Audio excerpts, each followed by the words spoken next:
Notes to my younger self. Who wouldn't have listened anyway? The letters I should have burned, but didn't. You know what's strange about getting old? It's not just the creaky knees or the noises you make getting out of a chair, though those are real enough. It's that you start seeing your younger selves everywhere. That kid with the pop collar thinking he's got it all figured out, that was me at 18.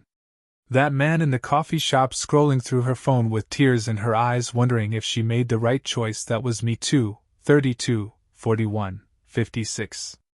We're all just walking around carrying every age we've ever been stacked up inside like Russian dolls. This book is my way of talking to those past versions of me. If I could sit down with 18-year-old me or 25 or 40, what would I even say? Would they listen? Probably not. I sure as hell didn't. But here's what I know now. Wisdom isn't about knowing the answers, it's about learning how to ask better questions. At 18, I thought I knew everything. At 30, I realized I knew nothing. At 45, I realized knowing you know nothing is something.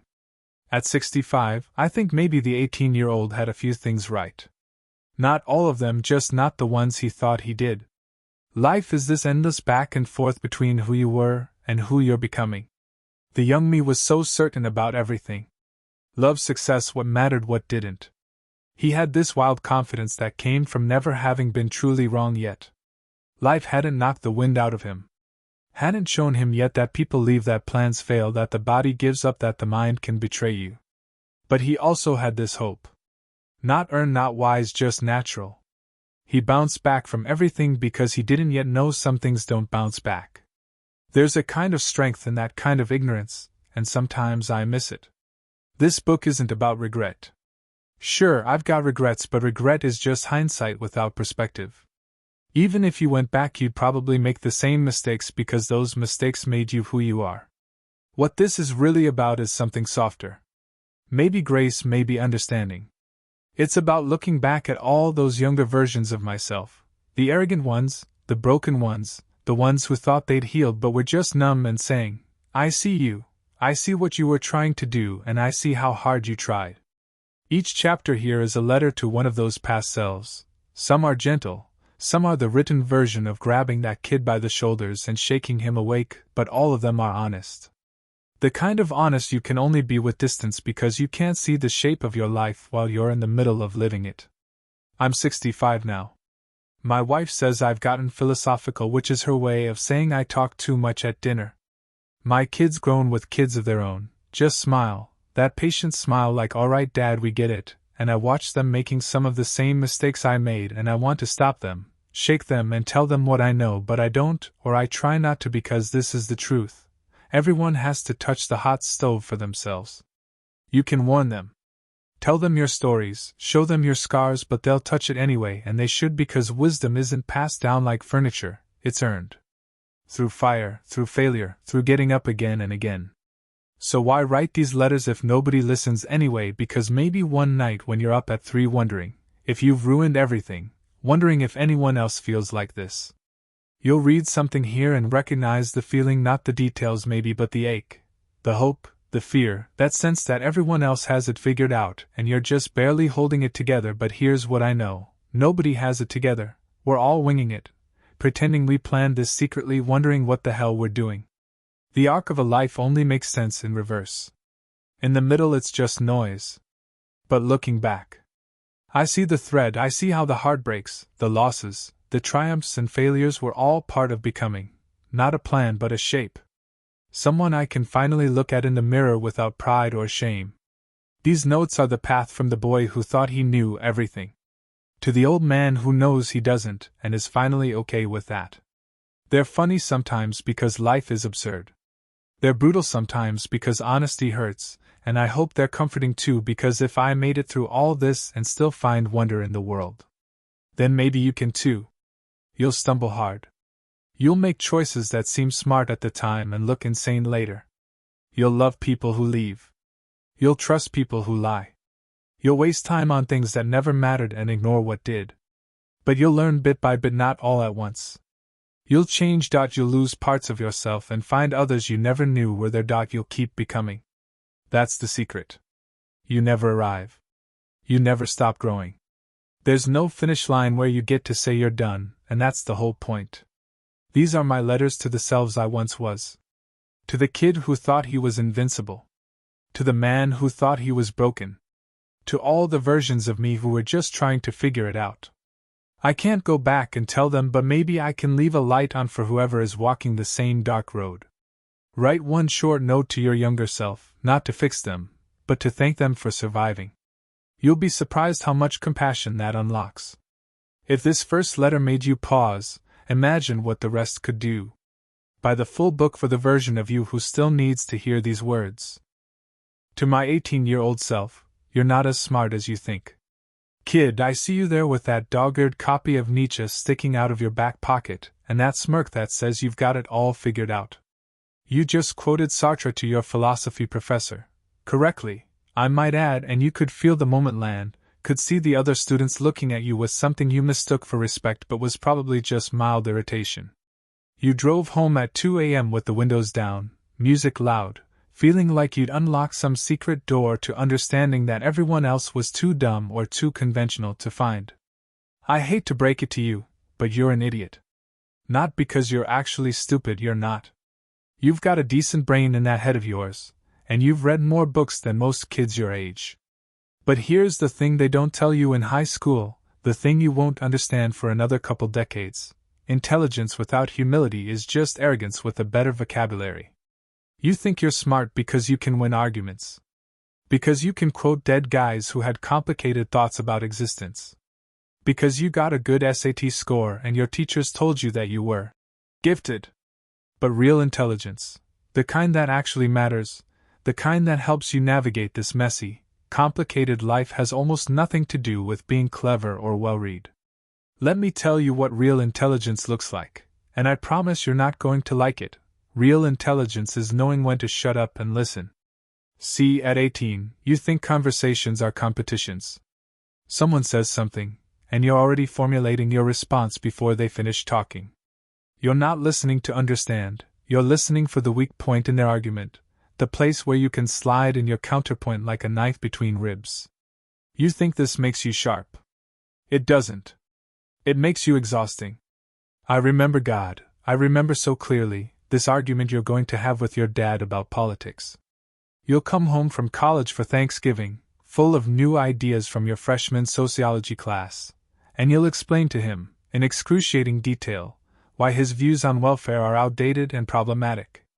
You'll use terms like systemic inequality and false consciousness, and you'll feel so righteous, so correct, and he'll just look at you across the table, this man who grew up poor, who worked 2 jobs to feed you, who's got calluses on his hands that tell stories you've never bothered to ask about.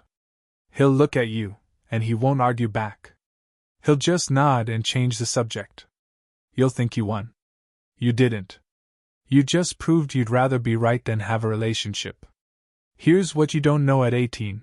Your dad understands things about struggle, about pride, about the gap between theory and lived experience that no textbook is going to teach you.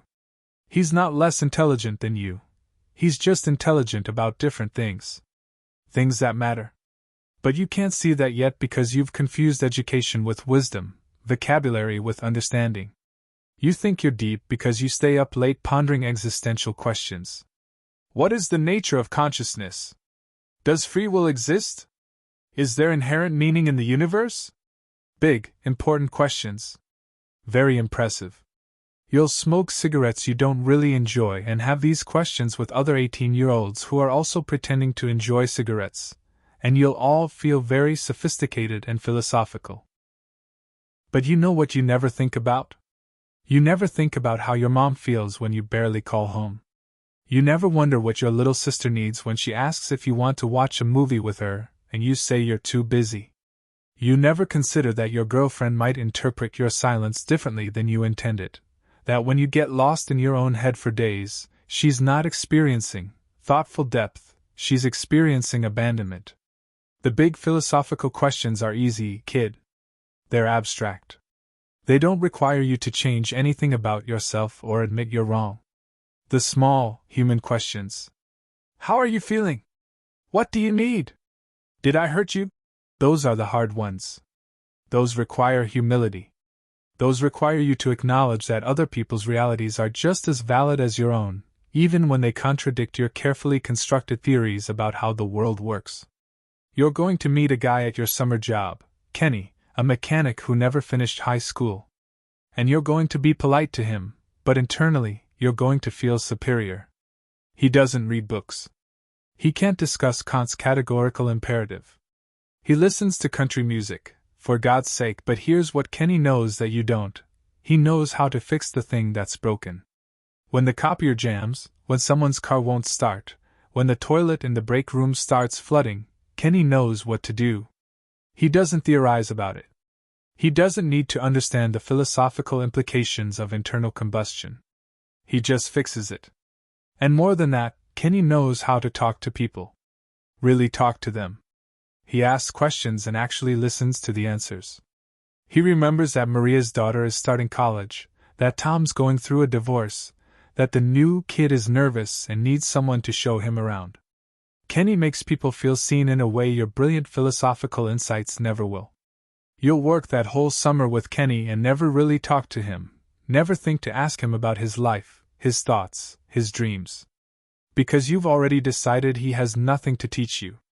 And in doing that, you'll miss out on learning from one of the wisest people you'll ever meet. That's what arrogance does, kid. It blinds you. You think you're so busy seeing the big picture that you don't realize you're missing everything that actually matters. Here's another hard truth: that girl you're dating, Sarah. The one who listens to your theories and nods in the right places and seems impressed by your intelligence. You think she loves you because you're so smart. She doesn't. She loves you despite the fact that you're so exhausting about it. What she actually loves is that moment, you've had maybe 3 or 4 of them in 6 months, when you forget to be impressive and you're just, you. Vulnerable. Uncertain. Human.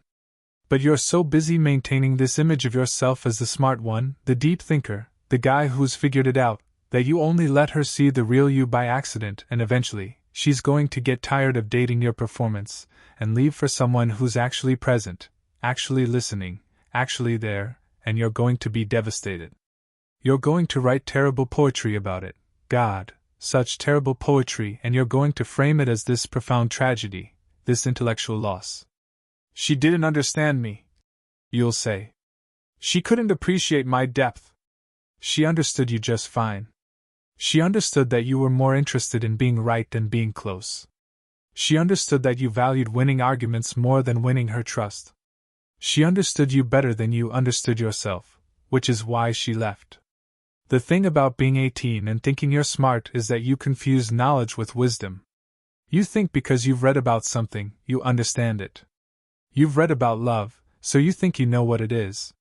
You've read about suffering, so you think you comprehend it. You've read about death, courage, sacrifice, meaning, and you think that puts you ahead of people who've actually lived those things but can't articulate them in fancy language. It doesn't. Reading about swimming doesn't make you a swimmer. Reading about courage doesn't make you brave. And reading philosophy doesn't make you wise, it just makes you someone who's read philosophy. Wisdom comes from failure, not success. From listening, not talking. From the slow, painful realization that the world is vastly more complicated than your theories about it, and that other people, all those other people you've been dismissing as less intelligent, less aware, less evolved, have access to truths you can't even imagine yet. Your mom knows things about patience you won't understand until you have kids. Your dad knows things about sacrifice you won't grasp until you're responsible for someone other than yourself. Your sister knows things about resilience you won't recognize until you see her fight through something you would have given up on. Kenny knows things about dignity and practical wisdom that no book is going to teach you. But you can't learn from them because you've already decided you're the teacher. I'm 65 now, kid. I've got degrees on the wall and books with my name on them and people who introduce me as an expert. And you know what I've learned? The smartest thing you can ever say is, I don't know. The most intelligent question you can ask is, what do you think? The deepest wisdom is understanding that everyone you meet knows something you don't. That cocky 18-year-old who could quote philosophers and win arguments. He wasn't smart. He was scared. Scared that if he stopped talking, people would realize he didn't actually have it figured out. Scared that if he admitted uncertainty, he'd lose the one thing he thought made him valuable: being right. But here's the beautiful, terrifying truth: you don't have to be the smartest person in the room. You don't have to have all the answers. You don't have to perform intelligence like it's the only thing protecting you from being ordinary. The real breakthrough comes when you realize that being ordinary is not only okay, it's the whole point. We're all ordinary. We're all stumbling through this thing with incomplete information and doing our best, and the people who seem wisest aren't the ones with the biggest vocabulary or the most impressive references. They're the ones who've learned to sit with uncertainty, to listen more than they speak, to admit when they're wrong, to ask for help. That 18-year-old you is going to spend the next decade slowly, painfully learning that lesson. You're going to have your certainties shattered. You're going to be humiliated by how wrong you were about things you were sure you understood.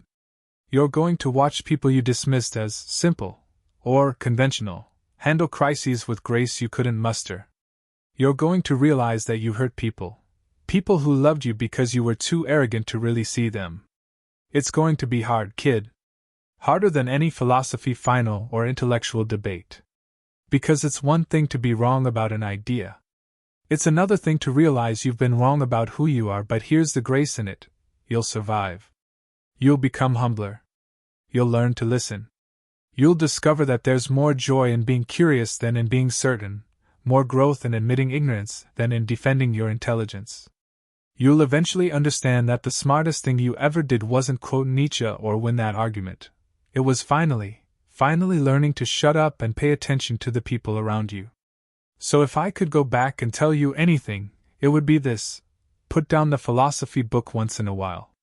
Call your mom just to ask how she's doing. Watch that movie with your sister.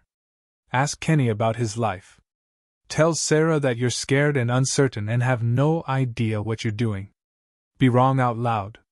Be confused without shame. Be ordinary with pride, because intelligence without humility is just noise. But wisdom, real wisdom, starts the moment you realize how little you actually know, and that, kid, is something you can't learn from a book. Ask one person a real question, then shut up and listen. Wisdom begins where your certainty ends. Know someone who's 18 and thinks they know it all? Hand them this chapter. Buy a copy and give them a shortcut to humility. To my 25-year-old self, ambition isn't the same as purpose.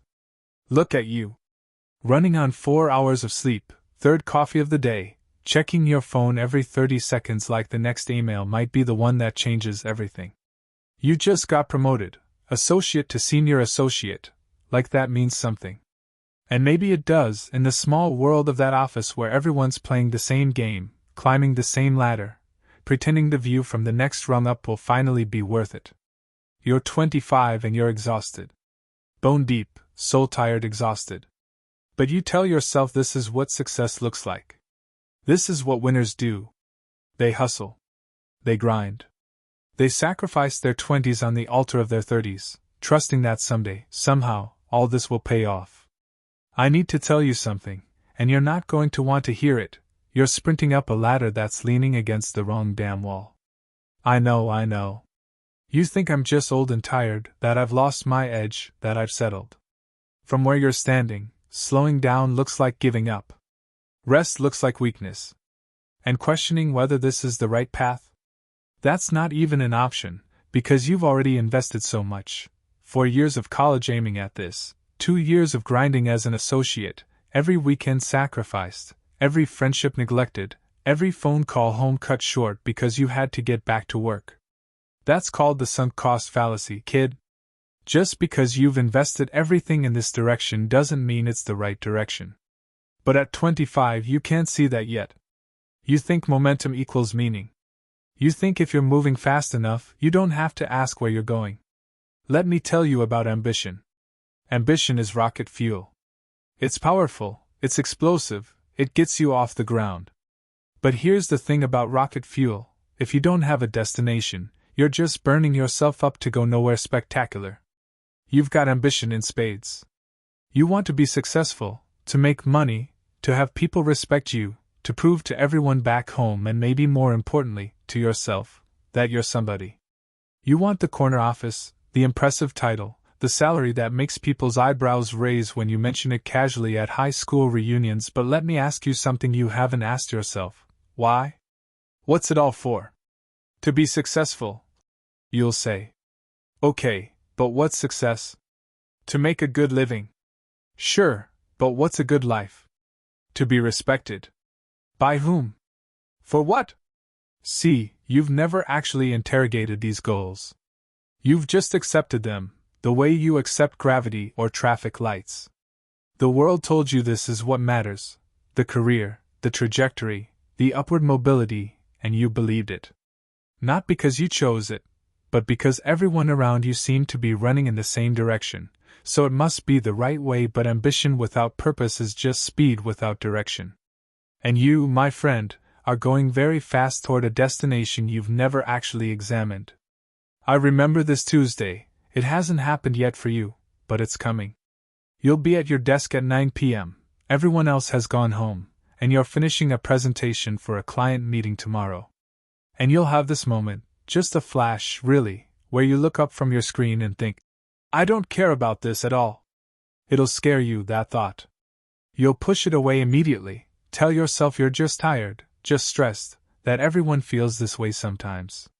You'll finish the presentation. You'll nail the meeting. Your boss will compliment you, and that little hit of validation will be enough to keep you running for another few months. But that thought will come back. In traffic on the way to work. In the shower on Sunday mornings when you're already dreading Monday. Late at night when you can't sleep because your mind is racing through your to-do list, and somewhere underneath all those tasks is a question you don't want to answer. Is this it? Is this what I'm doing with my one wild, precious life? Here's what nobody told you about ambition. It's a terrible master but an excellent servant. When ambition is driving, you're always running, always chasing, always one achievement away from feeling like you've finally made it. But when purpose is driving and ambition is just the fuel, that's when things start to make sense. So what's purpose? How's it different from ambition? Purpose is the answer to a different set of questions. Not, what do I want to achieve? But, what do I want to contribute? Not, how can I get ahead? But, what kind of person do I want to become? Not, what will make me successful? But, what will make me useful? Your friend Marcus, remember Marcus from college? He's teaching high school English right now. Making maybe a third of what you're making. Living in a smaller apartment, driving an older car. And you feel sorry for him, a little bit. You think he settled. You think he took the easy path, the safe path, the path for people who couldn't hack it in the real world. But I've seen Marcus at 40. And I've seen you at 40. And let me tell you, he's got something you're going to spend the next 15 years desperately searching for. He knows why he gets up in the morning. Not just what he's doing, but why it matters. You'll run into him at a wedding when you're both 32. You'll have the better suit, the more impressive business card, the bigger salary. But when he talks about his students, about the kid who finally understood Gatsby, about the girl who discovered she could write, about the way literature changes how young people see the world, there'll be this light in his eyes. This aliveness, and you'll realize you haven't felt that way about your work in. God, have you ever felt that way about your work? You've felt proud when you closed a deal. You've felt validated when you got promoted. You've felt relief when a project went well. But alive? Connected to something larger than yourself? Useful in a way that matters? Not even once. That's the difference between ambition and purpose. Ambition is about you, your advancement, your achievement, your validation. Purpose is about the work itself, about what you're contributing, about the gap you're filling in the world. And here's the really hard part. You can be incredibly successful by the world's standards and still feel completely empty. I know, because you're going to do exactly that. You're going to get everything you think you want, the title, the money, the respect, and you're going to wake up at 34 feeling like you've wasted a decade running in the wrong direction.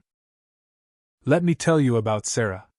Not the Sarah from the last chapter. You're not together anymore, remember? I'm talking about the Sarah you're going to meet at a work conference next year. She's brilliant, ambitious, driven. You'll bond over your shared commitment to excellence, your mutual understanding that success requires sacrifice. You'll date for 3 years. And then one Sunday morning, she'll look at you over coffee and say, "We never talk about the future. Not the real future, kids, where we want to live, what kind of life we want to build. We only talk about the next promotion, the next goal, the next achievement. Is that all we are? Just two ambitious people running parallel races?" You won't have a good answer. Because you'll realize she's right. Your entire relationship has been built on mutual respect for each other's ambition, but you've never talked about purpose, about meaning, about what you're building toward together. You're both climbing so fast you've never stopped to ask, "Where's the top? And what happens when we get there?" She'll leave. And you'll throw yourself even harder into work, because that's what you do when things hurt. You run faster, climb higher, achieve more. Anything to avoid sitting still with the uncomfortable questions. But the questions don't go away just because you're ignoring them. Here's what I wish I could make you understand: slowing down isn't giving up. Questioning the path isn't weakness. And success that doesn't align with who you are and what you value isn't success, it's just expensive emptiness. You think you don't have time to figure out your purpose. You're in your 20s, this is when you're supposed to hustle, to build, to establish yourself. Purpose can wait until you're established, until you've made it, until you have the luxury of caring about meaning, but that's backwards. Purpose isn't something you get to after you've achieved everything else. Purpose is the foundation. Without it, all your achievements are just trophies in a game you didn't choose to play, and the longer you wait to ask the hard questions, the harder they become to ask. Because every year you invest in the wrong direction is another year of sunk costs, another year of lifestyle inflation, another year of identity wrapped up in a career that doesn't actually fit who you are. I'm not saying quit your job tomorrow. I'm not saying ambition is bad or that wanting success makes you shallow. I'm saying, stop running long enough to ask yourself where you're going. And why. What problems do you care about solving? What kind of impact do you want to have? What do you want people to say about you when you're gone? Not what you achieved, but what you contributed. Who you were? These aren't abstract philosophical questions.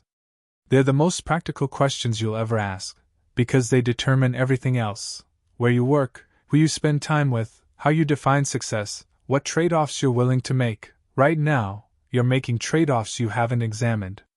You're trading time with people you love for career advancement. You're trading your health for productivity. You're trading the possibility of finding work that matters for the security of work that pays well. And maybe some of those trade-offs make sense.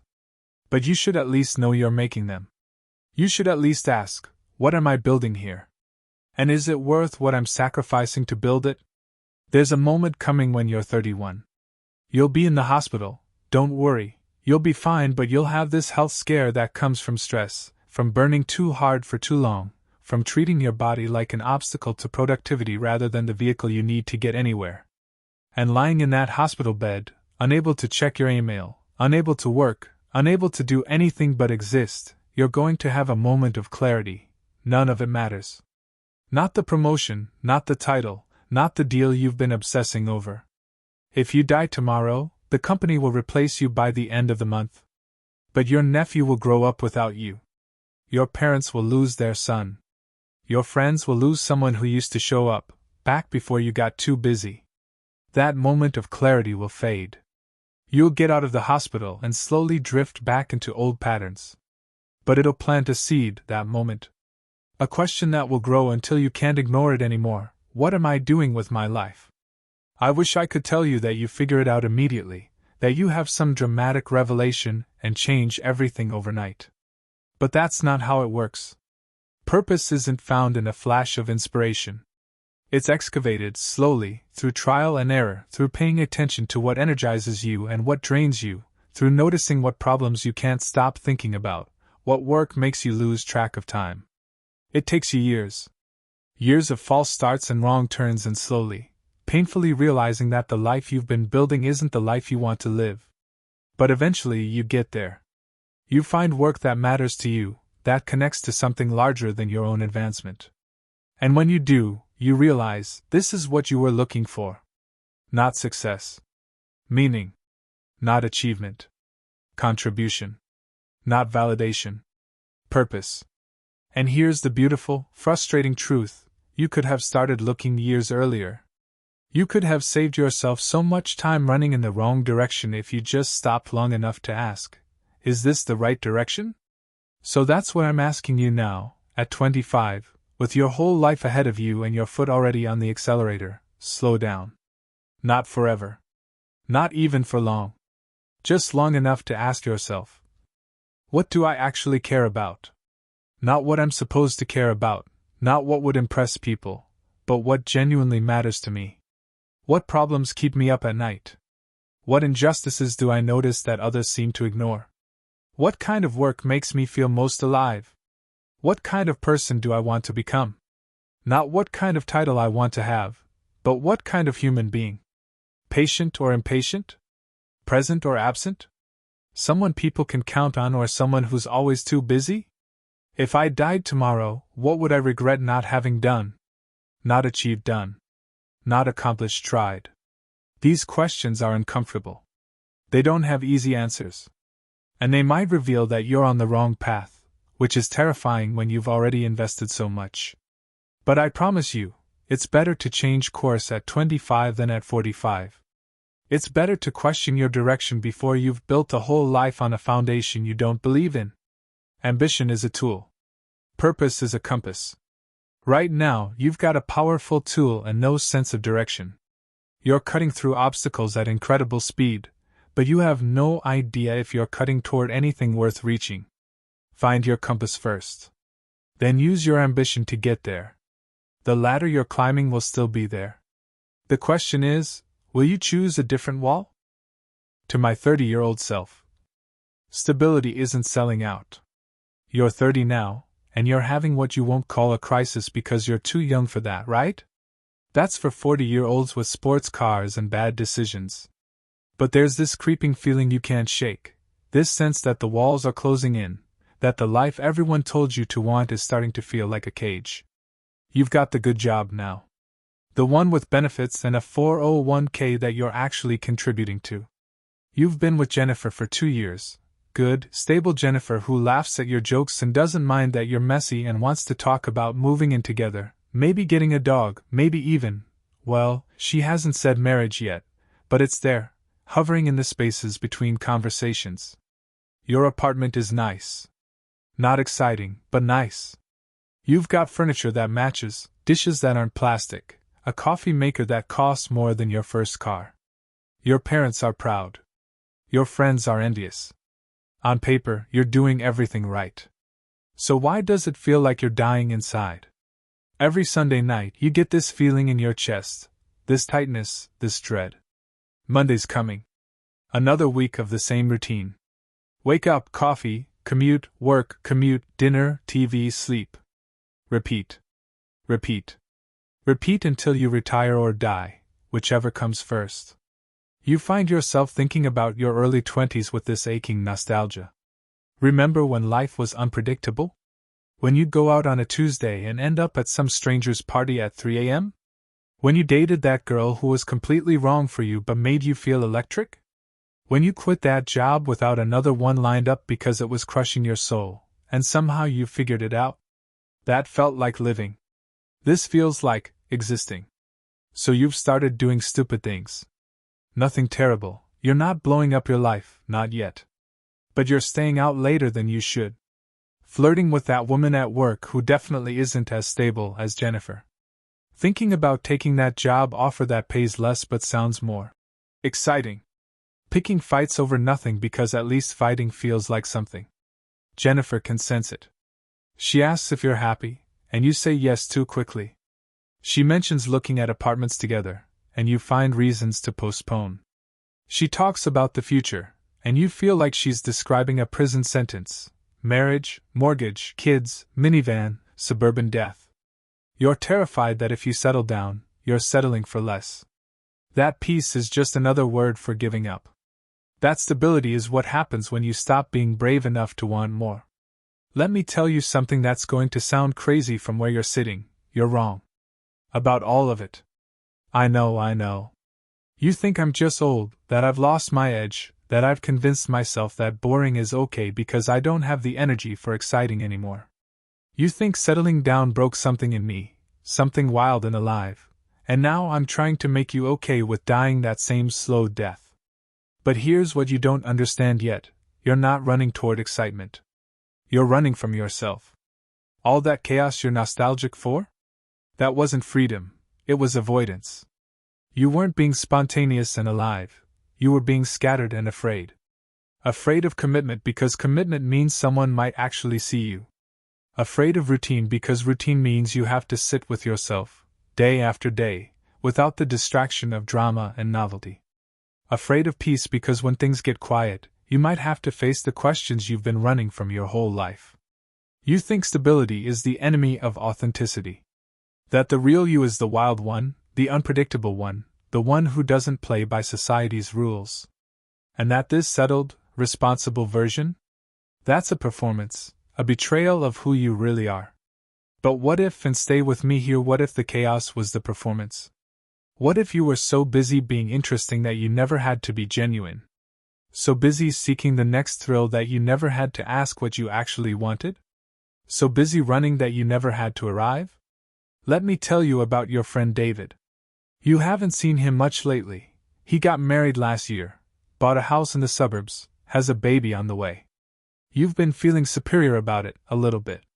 Poor David, you think? He gave up. He's living the cookie-cutter life, the default existence that people fall into when they stop trying. But I ran into David at a coffee shop when you're 35. And you know what struck me? He was happy. Not fake happy, not trying to convince himself. Happy. Actually, genuinely at peace. He talked about his daughter learning to walk, about the garden he's planting with his wife, about finally having time to read again because he's not out chasing the next thing.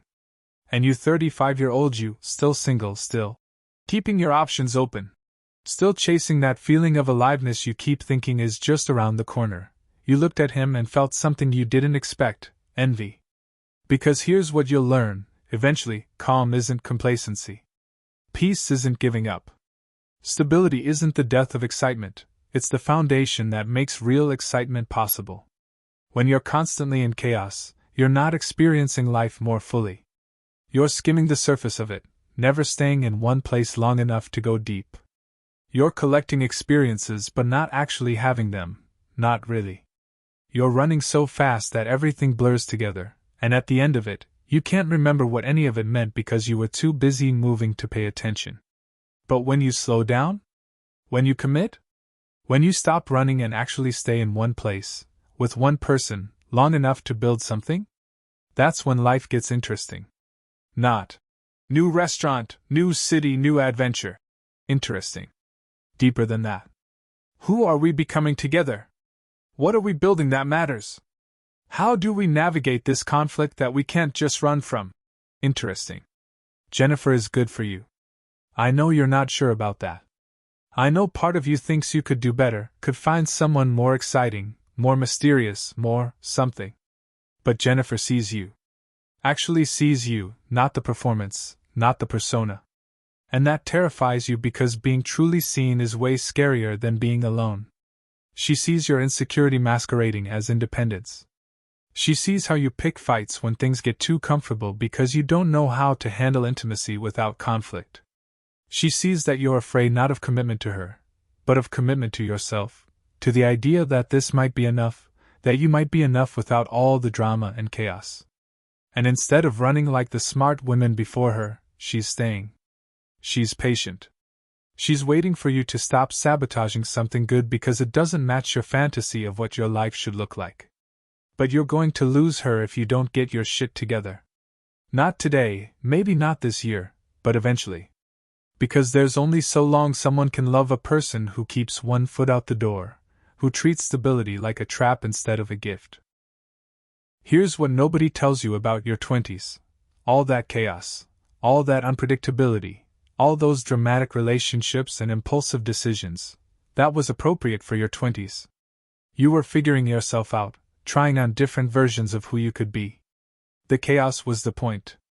But you're 30 now. And the chaos that once helped you grow is now just keeping you stuck. You're like a crab that's outgrown its shell but won't leave it because the new one feels too big, too permanent, too much like accepting that you're not 22 anymore. Growth requires stability.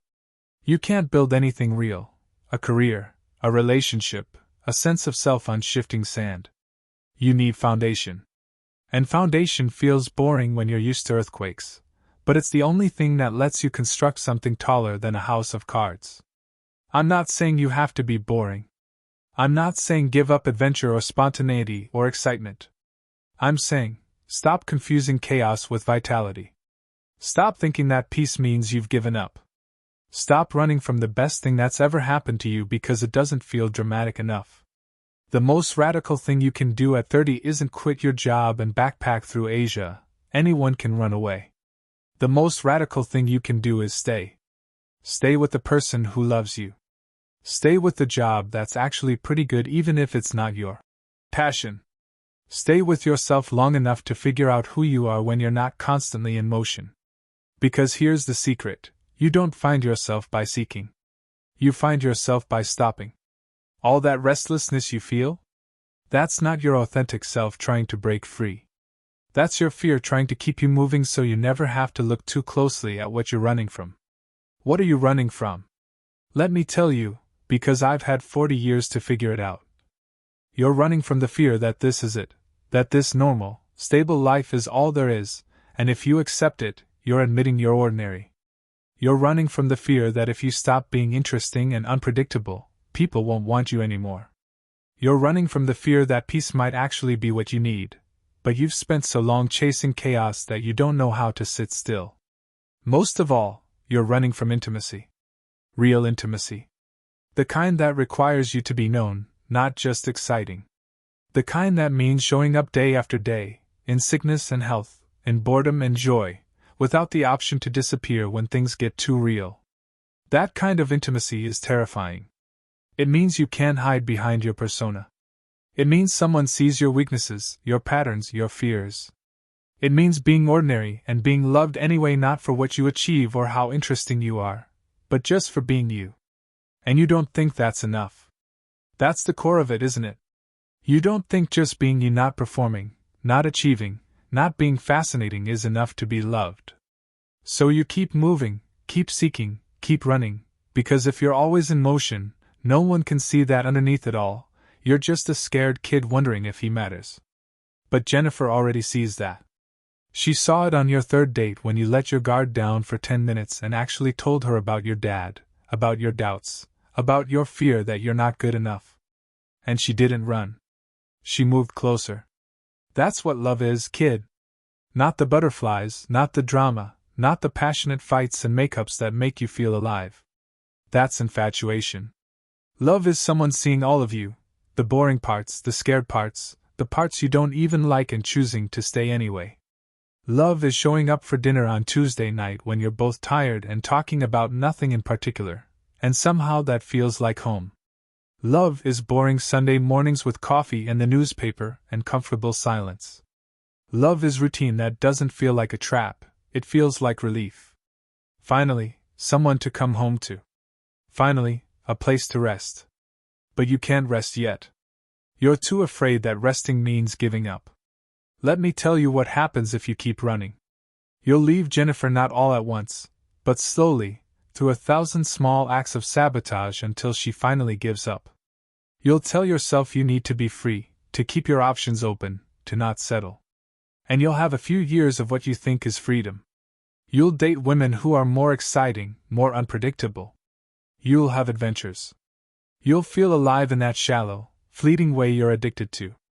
But eventually, and this is the part you won't see coming, you'll wake up at 37, alone in an apartment that still feels temporary because you've never committed to making it home, and you'll realize you're exhausted. Exhausted from performing, from seeking, from running. And the life you were so afraid of settling for? The one with Jennifer, with stability, with peace? That sounds like heaven now. But it's gone. She's married to someone else. Someone who wasn't afraid of building something real. That doesn't have to happen. You can make a different choice right now. You can choose to stay.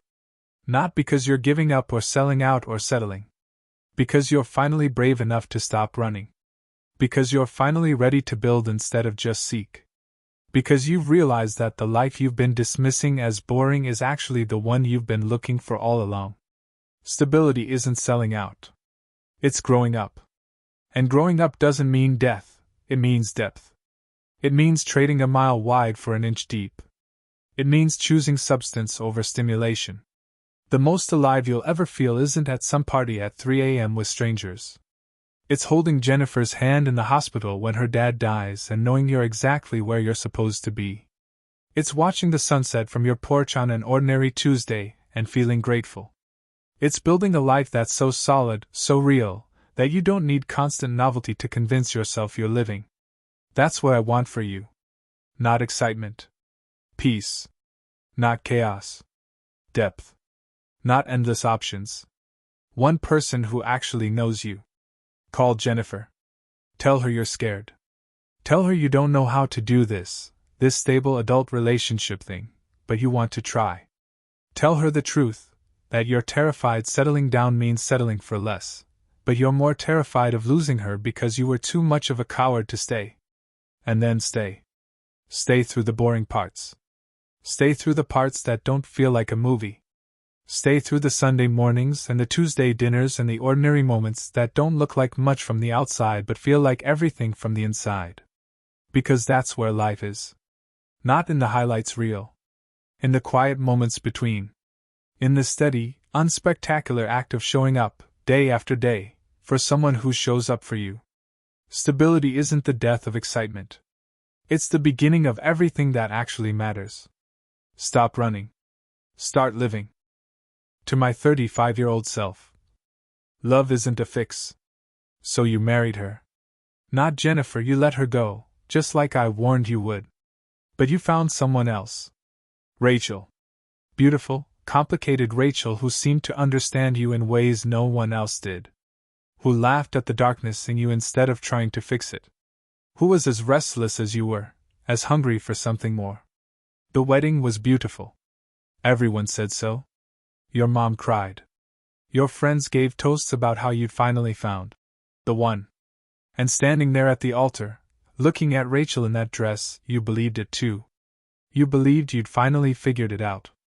Finally found the person who would make everything make sense. You're 35 now. You've been married for 3 years. And you're lying in bed at 2 a.m. while your wife sleeps next to you, feeling more alone than you've ever felt in your life. Wondering how the hell you got here. Let me save you some time. Love isn't a fix. She was never going to complete you. And that emptiness you've been carrying around since you were 20? Marriage didn't fill it. It just gave it a spotlight. I know what you thought. You thought finding the right person would solve things. Would make you feel whole, purposeful, alive in a sustainable way. You thought the restlessness would stop once you found someone who really got you. You thought passion was proof of compatibility, that intensity meant you'd found something real. You thought love would save you from yourself. But here's what they don't tell you in the movies, in the songs, in all those stories about soulmates and destiny. The right person doesn't complete you. They reflect you. Every crack, every wound, every unhealed piece of yourself that you've been ignoring, love holds up a mirror to all of it. And you don't like what you're seeing. Rachel is brilliant. She's also anxious, controlling, and needs constant reassurance that you're not going to leave. You're independent and spontaneous. You're also emotionally unavailable, conflict avoidant, and shut down the moment things get too vulnerable. You thought these differences balanced each other out. You thought her intensity would ground your aloofness. You thought your calm would soothe her anxiety. Turns out, you just trigger the hell out of each other. She needs connection when you need space. You need freedom when she needs security. She processes by talking everything to death. You process by going silent and distant. Every fight follows the same script. She pursues, you withdraw. She gets more anxious, you get more shut down. Round and round until you're both exhausted and nothing's resolved. And the worst part? You blame her. When things are bad, it's her anxiety, her neediness, her inability to just let things be. When things are good, Which is rarer and rarer these days. You tell yourself you knew all along you two could make it work. But let me tell you what's really happening. You're both trying to get the other person to fix something that was broken long before you met. Rachel's anxiety? That's not about you. That's about her dad leaving when she was 7 and her mom telling her it was because she wasn't good enough. That's about a lifetime of believing that love is conditional and temporary, that if she's not perfect, people leave. You can't love that away. She has to heal that herself. And your emotional unavailability? That's not because Rachel's too demanding. That's because you learned early that vulnerability is weakness, that needing people means giving them power to hurt you, that the safest way to live is to never let anyone too close. She can't break through that wall no matter how many tearful midnight conversations you have. You have to take it down yourself. But neither of you knows that yet. So instead, you have the same fight over and over, just with different details. She says you're distant. You say she's clingy. She says you don't share your feelings. You say she's always upset about something. She cries. You shut down. She threatens to leave. You panic and reassure her. Things are good for a week. Then it starts again. This is what passes for intimacy in your marriage, a cycle of wound and trigger, pursue and withdraw, break and repair. It's exhausting. It's also familiar. Because deep down, both of you are more comfortable with chaos than with peace. You know what you said to me, to yourself last week? You said, maybe we're just not compatible. Maybe I married the wrong person. And that's easier than the truth, isn't it? Easier than admitting that the problem isn't Rachel. The problem is that you brought your whole broken self to this marriage and expected her to make you whole. You thought passion was the same as depth. You thought chemistry was the same as compatibility. You thought feeling alive when you were together meant you'd build a life together. But feeling alive isn't the same as being healthy. Sometimes feeling alive just means triggering each other's trauma over and over. Let me tell you about grown-up love. The kind you're not having. Grown-up love is boring. I know you don't want to hear that. You want love to be passionate, intense, all-consuming. You want to feel chosen, desired, essential to someone's happiness. You want the kind of love that looks good in movies. But movie love is a highlight. Movie love is the beginning, the chase, the moment two broken people find each other and think they've found salvation. Movie love doesn't show you year 3, when the novelty's worn off and you're just two flawed humans trying to build a life together. Movie love doesn't show the part where you have to actually do the work. Grown-up love is showing up day after day even when the passion's dimmed. It's choosing someone when you don't feel like it. It's arguing about whose turn it is to take out the trash and who forgot to pay the electric bill. It's being bored together, and that being okay. It's less fireworks, more foundation. And foundation requires something you haven't given Rachel, yourself. Not the performance, not the persona, but the real, scared, uncertain you that you've been hiding since you were a kid. You think you're being intimate with her. You're not. You're being intense, which is different. You have passionate sex and deep late-night conversations and dramatic fights and makeups. But you never tell her the real stuff. You never tell her you're terrified you're failing at life. You never tell her that sometimes you look at other couples and wonder if they're faking it too or if everyone else got a manual you missed. You never tell her that you don't know how to be a husband because you never saw your parents be partners, just two people coexisting in mutual disappointment. You never tell her you're scared that she'll see who you really are and leave. So instead, you keep parts of yourself locked away. The anxious parts, the inadequate parts, the parts that don't match the image of the confident, capable man you think she married. And she does the same. She performs strength when she feels weak. Performs independence when she needs support. You're both pretending to be more whole than you are, and then getting angry that the other person isn't fixing your brokenness. That's not partnership. That's two people using each other as emotional crutches while refusing to admit they need help walking. Here's what you need to understand. Rachel can't fix you because you're not broken in a way another person can mend. The holes in you, the ones you've been trying to fill with achievement, with validation, with love, those aren't relationship problems. Those are your problems. And until you face them, every relationship will follow the same pattern. You'll fall hard for someone who makes you feel alive. You'll mistake intensity for intimacy. You'll expect them to make you whole. You'll be disappointed when they can't. You'll blame them for not being enough. And you'll either leave or stay in a marriage that slowly drains both of you. I know what you're thinking. You're thinking maybe I'm telling you to get divorced. Maybe Rachel isn't the right person. Maybe if you found someone less anxious, more secure, more emotionally healthy, then things would work. But that's not what I'm saying. I'm saying, stop looking for someone to save you and start saving yourself. Get therapy. Real therapy, not just 3 sessions when things are really bad and then quitting when you feel better. The kind where you actually dig into why you are the way you are. Why vulnerability feels like death. Why you picked Rachel, really picked her, not the story you tell about soulmates and fate, but the psychological truth about why an anxious woman felt familiar. Why you keep sabotaging connection right when things get good. Get individual therapy, and then get couples therapy. Because here's the thing about Rachel, she's not wrong for you. But you're both wrong for each other the way you currently are. You're two traumatized people triggering each other's wounds while calling it love. But it doesn't have to stay that way. You can learn to communicate without one of you pursuing and the other withdrawing. You can learn to self-soothe instead of needing her to constantly manage your emotions or you constantly managing hers. You can learn that love isn't about finding someone who makes you whole. It's about 2 whole people choosing to build something together. But that requires you to become whole first. Or at least to start the process of healing the parts of you that are broken. Let me tell you what happens if you do the work. Not just skim the surface, but really do it. Face your shit. Sit with a therapist week after week and unpack why you are the way you are. Learn to identify your triggers. Learn to stay present when you want to run. Learn to ask for what you need instead of expecting Rachel to read your mind. Learn that conflict doesn't mean the relationship is ending. Sometimes it means you're finally being honest enough to build something real. If you do that and if Rachel does her work too, you can make it. Not easily.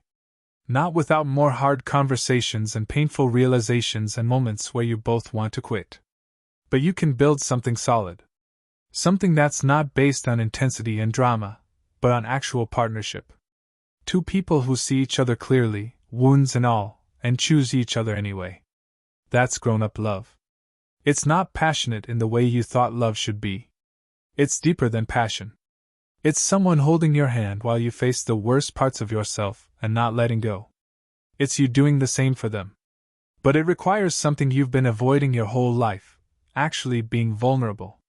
Not performed vulnerability, not strategic vulnerability where you share just enough to seem deep but not enough to really be seen. Real vulnerability. The kind where you tell Rachel, I don't know how to do this. I'm scared I'm failing you. I'm scared I'm failing at being a husband, at being a man, at being enough. And instead of dealing with that fear, I shut down and push you away. That's terrifying to say out loud. I know. Because if you say it, if you really let her see you, she might confirm your worst fear, that you're not enough. But here's the paradox, she already knows. She already sees your inadequacy, your fear, your desperate attempts to appear more together than you are. She's known for a while. And she's still here. The only person who doesn't know is you. You're the only one still buying the performance. What Rachel needs isn't for you to be perfect. She needs you to be real. She needs to know that you're scared too, that you're struggling too, that you don't have it all figured out either. Because right now, she thinks she's the only one falling apart. She thinks her anxiety is the problem, that if she could just be more secure, more confident, more easygoing, then you'd be happy and everything would work. But that's a lie. And as long as you keep pretending you're fine, she'll keep believing it. So tell her. Tell her you're scared. Tell her you don't know how to be close without feeling suffocated, how to give her security without feeling trapped.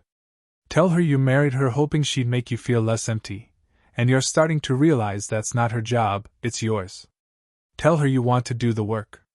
Not the work of fixing the relationship, but the work of fixing yourself so you can actually show up for the relationship. And then do it. Not for her. For you. Because whether this marriage survives or not, and I hope it does, I really do, you need to heal these wounds. You need to learn how to be intimate without being intense. How to be vulnerable without being dramatic. How to love someone without expecting them to complete you. Love isn't a fix. It's a mirror.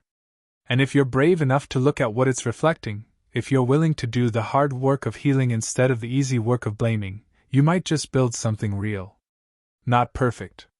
Not passionate every day. Not the movie love you imagined. But real. Solid.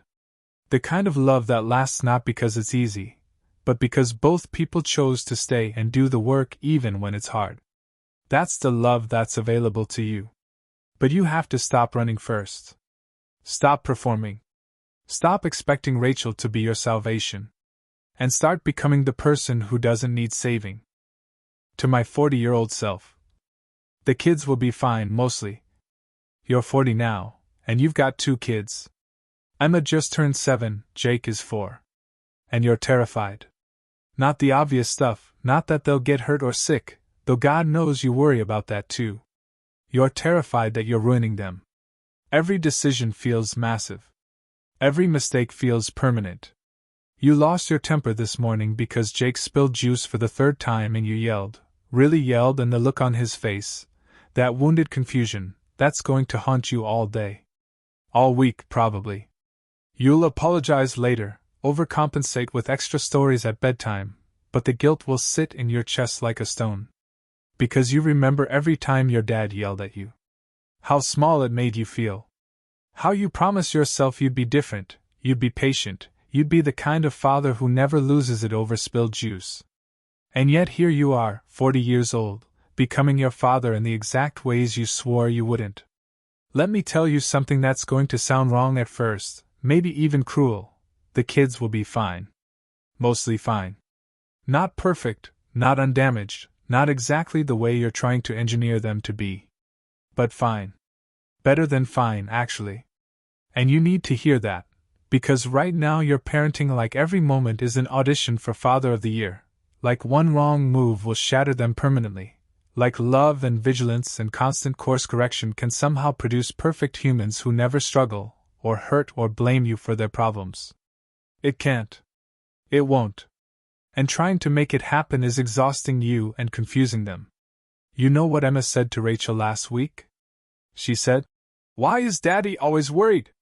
7 years old and she's already learned to read your anxiety, to feel responsible for managing it. That's not what you wanted to teach her, but it's what she's learning anyway. Here's the truth about parenting that nobody wants to say out loud. You're going to screw up. Regularly. Significantly. In ways you won't even recognize as screw-ups until your kids are in therapy at 30 explaining how Dad's well-intentioned hovering taught them they couldn't trust themselves, or how your desperate need for them to be happy taught them their negative emotions weren't acceptable. You can't win. You're going to damage them no matter what you do, because being human damages people. Your job isn't to prevent all harm, it's impossible anyway. Your job is to love them through it, to own your mistakes, to show them that imperfect people can still be good parents. But you don't believe that yet. You're still trying to be perfect. Still reading every parenting book, still second-guessing every decision, still lying awake wondering if you praised Emma too much and made her dependent on external validation, or if you didn't praise her enough and now she'll struggle with self-worth. Still worried that letting Jake cry it out broke his trust, or that not letting him cry it out made him too dependent. You're keeping score of your failures like they're evidence in a case against you. The time you forgot it was pajama day at school and Emma felt left out. The time you were too tired to play trucks with Jake, and he played alone for an hour while you scrolled your phone. The time you fought with Rachel in front of them and Emma asked if you were getting divorced. The time. You've got a running tally in your head of every moment you weren't enough, weren't present, weren't the father you think you should be. But you know what you're not counting? You're not counting the ordinary moments. The thousands of times you showed up. The bedtime stories, the scraped knees you kissed, the nightmares you soothed, the breakfasts you made, the questions you answered, the patience you managed most of the time. You're not counting those because they feel like the baseline, the minimum, what you're supposed to do. But that's the whole game right there. Those ordinary moments. That's what they'll remember, not because any individual moment was significant, but because you were there. Consistently. Imperfectly. Trying. Let me tell you about Emma at 25. I've met her, talked to her. She's got some things to work through, what kid doesn't? But she's funny, she's kind, she's got good boundaries, she picks decent partners. She's figuring her life out the way everyone does, messily, with setbacks, but moving forward. And you know what she says about her childhood? She says it was good. She says she felt loved. She remembers you reading to her every night, even when you were exhausted. She remembers how you do the voices for different characters and make her laugh. She remembers that you came to every school play, every soccer game, even the ones where she mostly sat on the bench. You want to know what she doesn't remember? She doesn't remember pajama day. She doesn't remember most of the times you lost your temper. She doesn't remember the specifics of your failures that you've been cataloging like crimes. What she does remember, and this is the part you need to hear, is that when you screwed up, you apologized. When you lost your temper, you came back later and said, "I'm sorry I yelled. I was frustrated, but that's not your fault. I should have handled that better." When you were too tired to play, you were honest. "Daddy's really tired today, but I promise we'll build that big tower tomorrow." You taught her that adults make mistakes and own them. That being imperfect doesn't mean being unlovable. That relationships can rupture and repair, and the repair is what matters. That's what good enough looks like. Not perfection.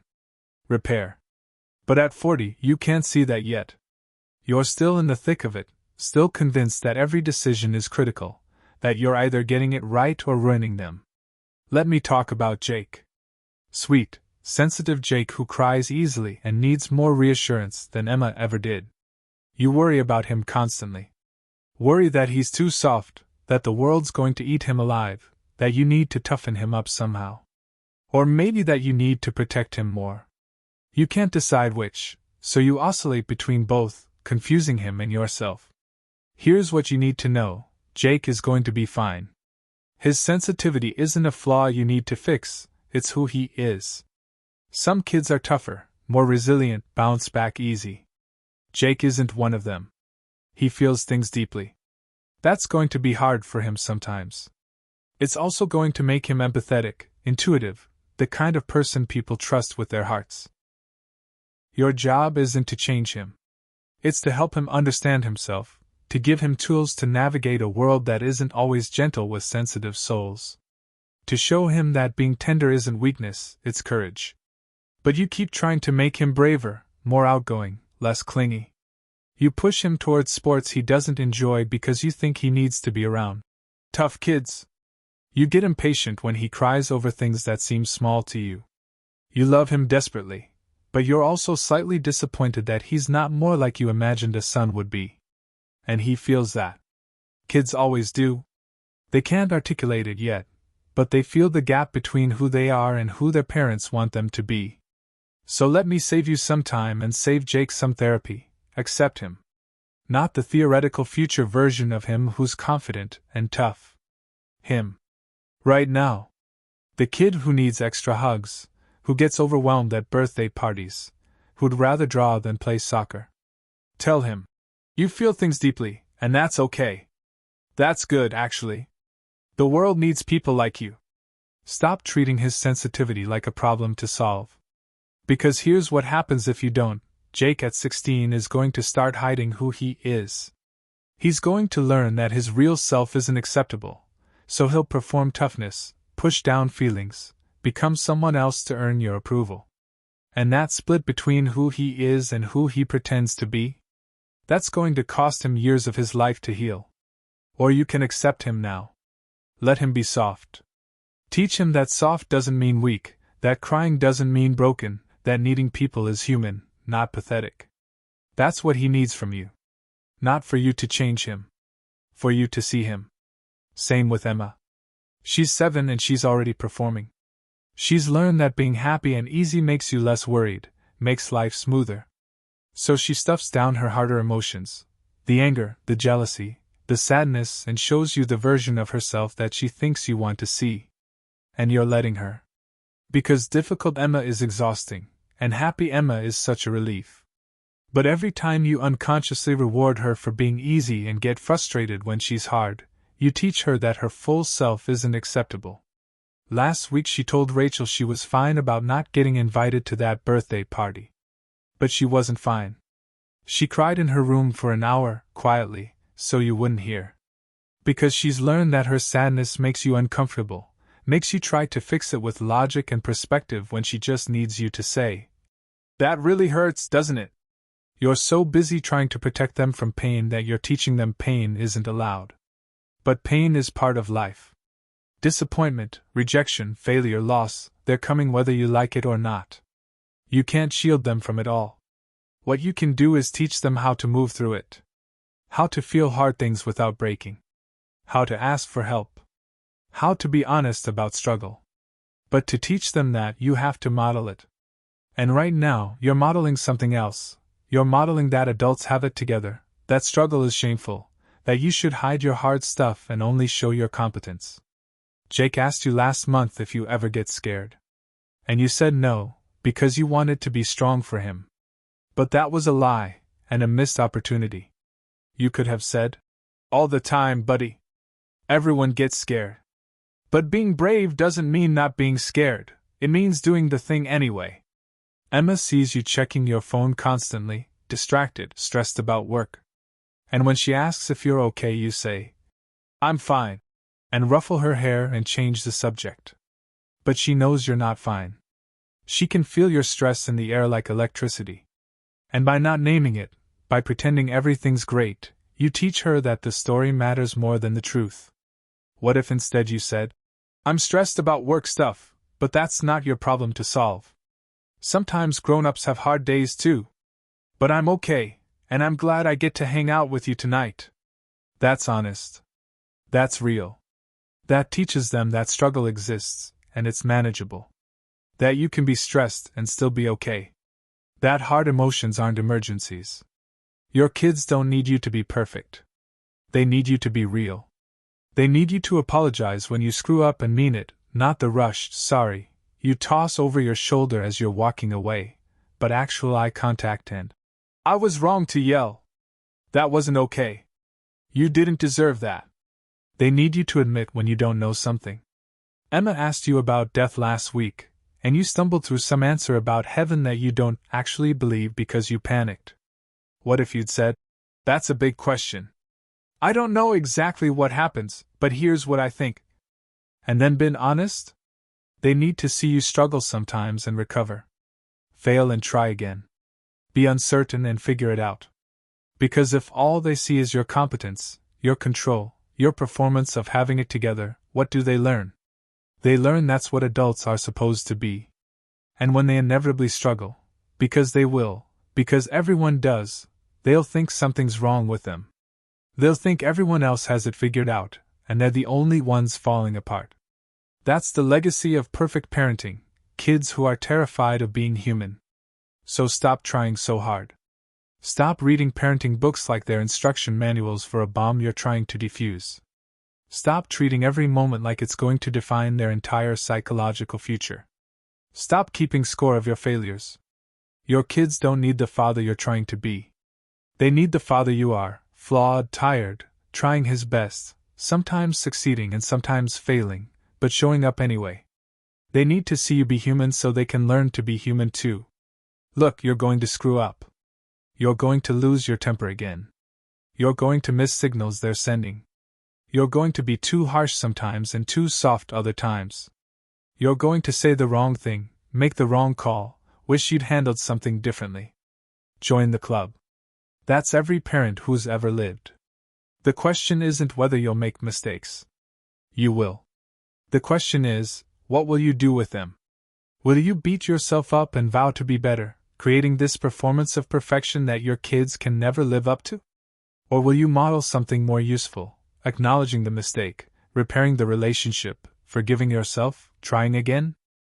That's what they need to see. Not perfection. Recovery. Not flawlessness. Resilience. 20 years from now, your kids aren't going to remember you as perfect or terrible. They're going to remember that you loved them. That you were there. That when you messed up, you made it right. That you saw them, even when you didn't fully understand them. That you tried. That's enough. It's more than enough. The kids will be fine. Mostly. They'll have their own struggles, their own therapy, their own journey of figuring out who they are beyond who you raised them to be. That's not failure, that's life. That's everyone's story. Your job isn't to prevent their struggle. It's to love them through it. To give them a foundation solid enough that when life gets hard, and it will, they know they're not alone. They know they're loved. They know they can come home. So breathe. Put down the parenting book. Go play trucks with Jake even though you're tired, but don't perform enthusiasm if you don't feel it. Just be present. Let Emma see you having a hard day and handling it. Let your kids see you be imperfectly human. That's the greatest gift you can give them, permission to be imperfect too. The kids will be fine. More importantly, so will you. To my 45-year-old self. You can't outrun regret. 45. Middle age, though you hate that phrase. Hate what it implies that you're halfway done, that more's behind you than ahead. But it's true, isn't it? Even if you live to 90, you've used up half your time. And lately, you've been thinking about how you spent it. You lie awake at 3 a.m. and the greatest hits play on repeat. The relationships you sabotaged. The chances you didn't take. The things you said that you can't unsay. The ways you hurt people who didn't deserve it. Jennifer's face when you pulled away one too many times. Your dad at the hospital asking if you'd call more often, and you said yes, but you didn't, and then he died. That business opportunity you were too afraid to pursue. The years you wasted being angry about things that don't matter now. You've collected these mistakes like souvenirs from a trip you didn't want to take. And you carry them everywhere. Every conversation with yourself is peppered with, if only, and I should have. You're writing alternative histories in your head where you made different choices, better choices, where you weren't so stupid or scared or selfish. You think you're processing. You think you're learning from the past. But really? You're just punishing yourself on an endless loop. Let me tell you something you don't want to hear. You can't outrun regret. You've tried. God knows you've tried. You threw yourself into work, into fixing your marriage, into being a better father, thinking if you just did enough good now, it would somehow balance the ledger. If you could just be perfect from here on out, maybe the past wouldn't matter so much. But it doesn't work that way. Regret isn't a debt you can pay off with future good behavior. It's not a stain you can scrub clean with enough effort. It's just there. A part of your story. A part of you. And the sooner you accept that, the sooner you can stop letting it run your life. I know what you're thinking right now. You're thinking about Jennifer. Sweet, patient Jennifer who you let slip away because you were too scared to commit, too convinced that settling down meant settling for less. She got married last year. You saw it on Facebook even though you unfriended her years ago because it hurt too much to watch her life without you. She looks happy. She probably is happy. And every time you think about her, you feel this ache in your chest, this certainty that you ruined the best thing that ever happened to you. Maybe you did. Probably you did. But you can't go back and fix it. You know what else you're thinking about. Your dad. How you were always too busy to visit. How you thought there'd be more time. How his last year, when he was sick, you made it home maybe 3 times because work was crazy and the kids had stuff and there was always a reason. Good reasons, reasonable reasons. But reasons nonetheless. And then he was gone. And you stood at his funeral thinking about all the conversations you never had. All the times you could have just picked up the phone. All the ways you took him for granted because parents are supposed to always be there, right? Except they're not. Nobody is. You gave a eulogy. You said beautiful things about him. And they were true, all of them. But what you didn't say, what you haven't said to anyone, is that you feel like you failed him. That his last years you were too caught up in your own life to really show up for his. That you'll never get another chance to just sit with him and talk about nothing, everything, anything. That regret lives in your bones now. You feel it every time Jake does something your dad would have loved to see. Every time you think, I should tell Dad about this. And then remember you can't. And then there's the business thing. That opportunity Marcus brought you 8 years ago. It was risky, would have required you to leave your stable job, and you said no. Too scary. Too uncertain. You had a mortgage, kids, responsibilities. You made the sensible choice. Except Marcus went ahead without you. And that company he started? The one you could have been part of? It sold 3 years ago. He's set for life now. Still your friend, still a good guy, never once held it against you that you didn't believe in it enough to take the leap. But you hold it against yourself. You lie awake calculating how different your life would be. How you wouldn't be stressed about money. How you could retire early. How you could have given your kids more opportunities. How you could have been someone who bet on himself instead of someone who always played it safe. That's a lot of weight to carry. Jennifer. Your dad. The business. And those are just the big ones. There are smaller regrets too, hundreds of them. The friend you lost touch with over something petty. The times you were a mediocre husband when Rachel needed you to be present. The soccer game you missed because of work. The harsh words you said to Emma when she was just being 7. Every small failure catalogued and preserved, evidence of your inadequacy. You're building a case against yourself. And at 45, you're starting to wonder if the prosecution's right. Maybe you are the sum of your mistakes. Maybe you did waste the first half of your life. Maybe it's too late to be the person you should have been. Here's what I need you to understand: regret is proof you cared. It's proof you had standards for yourself and didn't always meet them. It's proof you loved people and sometimes loved them badly. It's proof you're human. But it's not proof you're worthless. It's not proof your life is wasted. And it's sure as hell not a useful tool for building your future. Let me tell you something about Jennifer. Yes, you screwed that up. Yes, she was probably the one, or at least the one. But you know what? You weren't ready. At 25, you were still running from yourself. If you'd married her then, you would have sabotaged it in different ways. Maybe it would have lasted longer, maybe not. But the version of you that let her go wasn't capable of being what she needed. That's not an excuse. It's just the truth. You can only meet someone as deeply as you've met yourself. And at 25, you were still a stranger to your own heart. Could you have done the work earlier? Sure. Should you have? Probably. But you didn't. You can hate yourself for that, spend the rest of your life wishing you'd been wiser younger.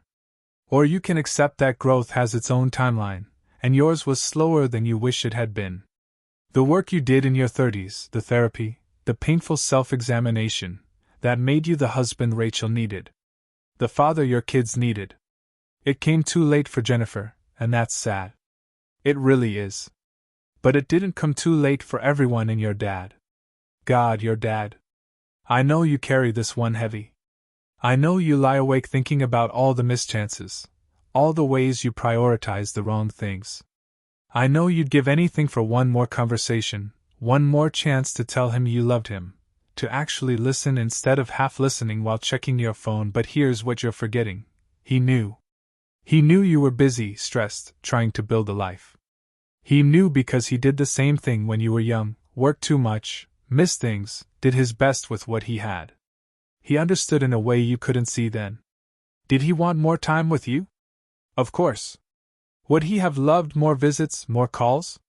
Absolutely. But do you think he died feeling unloved? Do you think his last thought was, "My son didn't care enough"? No. Because at the funeral, you know what your mom told you. She said in his last days, your dad talked about you constantly.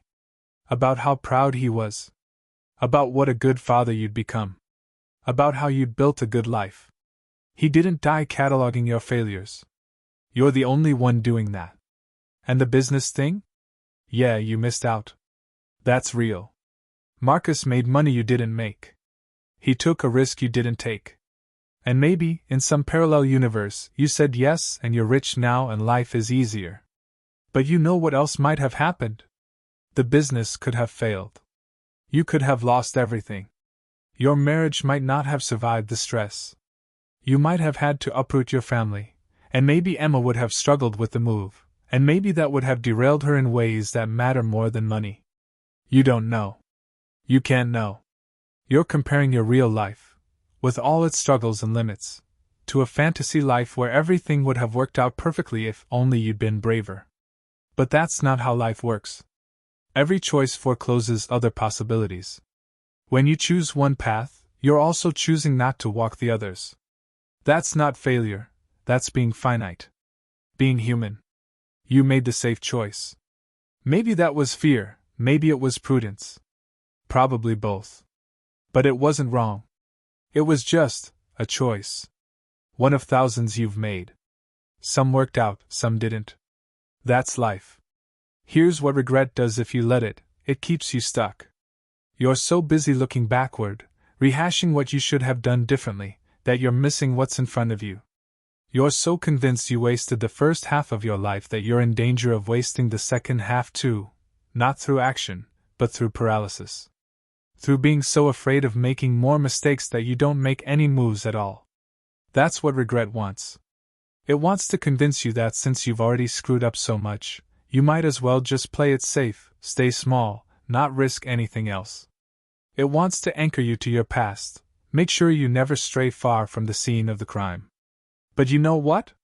Your mistakes don't define you. They're part of your story, but they're not the whole story. You're also the guy who stayed with Rachel through the hard years and built something real. The guy who shows up for his kids, imperfectly but consistently. The guy who learned to apologize, to be vulnerable, to do the work on himself. The guy who's still here, still trying, still becoming. That guy, the one you are now, shaped by all those mistakes and regrets, he's not worthless. He's not a failure. He's someone who's lived, who's learned, who's still in process. And he's got work to do. Not to make up for the past, you can't do that. But to build a future that honors what you've learned. So what do you do with regret? Not ignore it, that doesn't work. Not wallow in it, that doesn't work either. You acknowledge it. You let it teach you. And then you put it down. Jennifer taught you about fear of commitment. Your dad taught you about presence and priorities. The business taught you about risk and courage. Every regret has a lesson embedded in it, like a pearl in an oyster, formed around the irritant, beautiful because of the wound. Take the lesson. Leave the self-punishment. Here's a practice I want you to start. When the 3 a.m. regret parade starts, and it will, because old patterns die hard, I want you to do something different. Instead of rehearsing your failures, ask yourself, what did this teach me? How am I different because of it? What would I do differently now? Jennifer? She taught you that love requires courage and presence. Okay. Are you bringing courage and presence to Rachel? To your kids? To your life now? If yes, then Jennifer's loss wasn't meaningless. It shaped you into someone capable of the love you have now. Your dad? He taught you that time is finite and people don't wait. Okay. Are you present for your kids now? Are you making time for the people who matter? Are you saying the things that need to be said? If yes, then his loss, painful as it is, taught you something essential. The business? It taught you about risk and regret. Okay. Are there risks you should be taking now? Dreams you've deferred? Ways you're still playing too safe? If yes, then use that regret as fuel. Not to recklessly bet everything, but to take calculated risks. To bet on yourself in small ways. To stop letting fear make all your decisions. That's how you metabolize regret. You transform it from an anchor into a compass. Not, I can't believe I did that. But, because I did that, I now know this. Let me tell you what happens at 65. You'll still think about Jennifer sometimes. About your dad. About the roads not taken. But the sting will be different. Not the sharp, constant ache you feel now. More like touching an old scar. You remember it hurt once, but the wound has closed.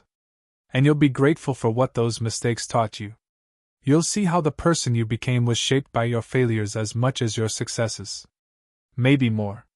Because success teaches you to repeat what works. Failure teaches you to grow. At 65, you'll look back at 45 and feel compassion for this guy who's beating himself up so badly. You'll want to tell him, you're doing better than you think. You're learning.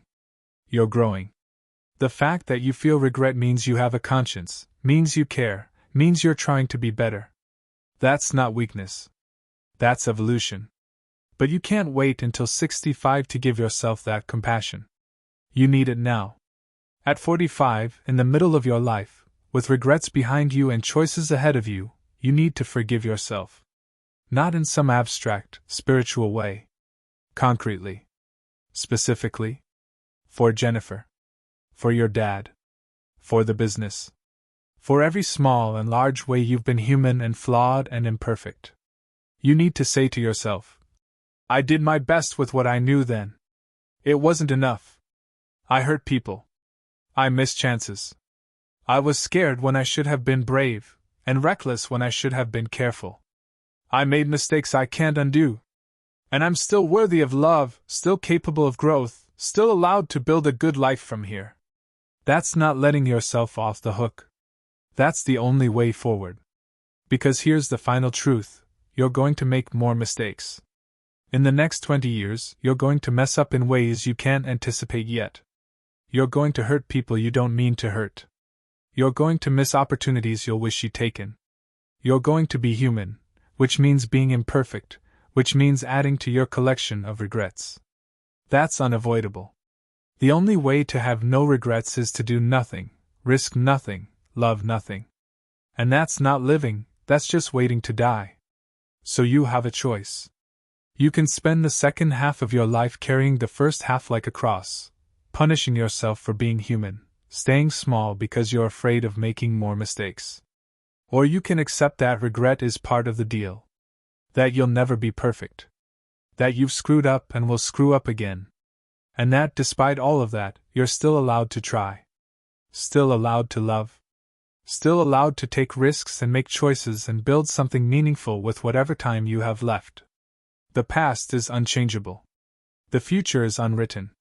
And you standing here at 45, weighted with regret, but still breathing, still trying, you get to decide what comes next. Not who you should have been. Who you're going to become. Put down the souvenirs. Stop touring the museum of your mistakes. There's a whole life waiting for you outside those walls. And you're going to need both hands free to build it. To my 50-year-old self. Start letting go now. 50. Half a century. You thought this would feel momentous, like crossing some significant threshold where everything suddenly makes sense. Instead, it feels like waking up in the same life you had at 49, except your knees hurt more and you make that noise, that old person noise, when you stand up from a chair. But something else is happening too, something you can't quite name yet. You're tired in a way sleep doesn't fix. Not physically tired, though there's that too. Tired of carrying things. Things you can't even see anymore because you've been holding them so long they feel like part of you.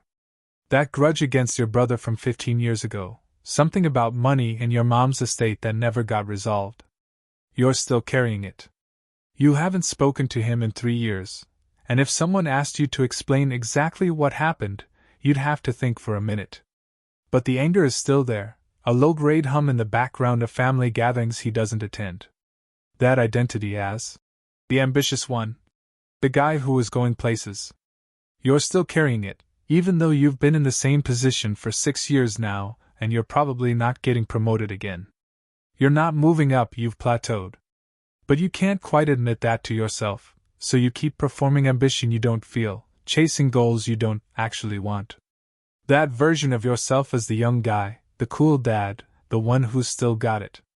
You're clutching that tight even as your kids roll their eyes at your music references and your back goes out when you try to play basketball with Jake. You're 50, but you're performing 40, and everyone can tell except you. That dream of writing a novel.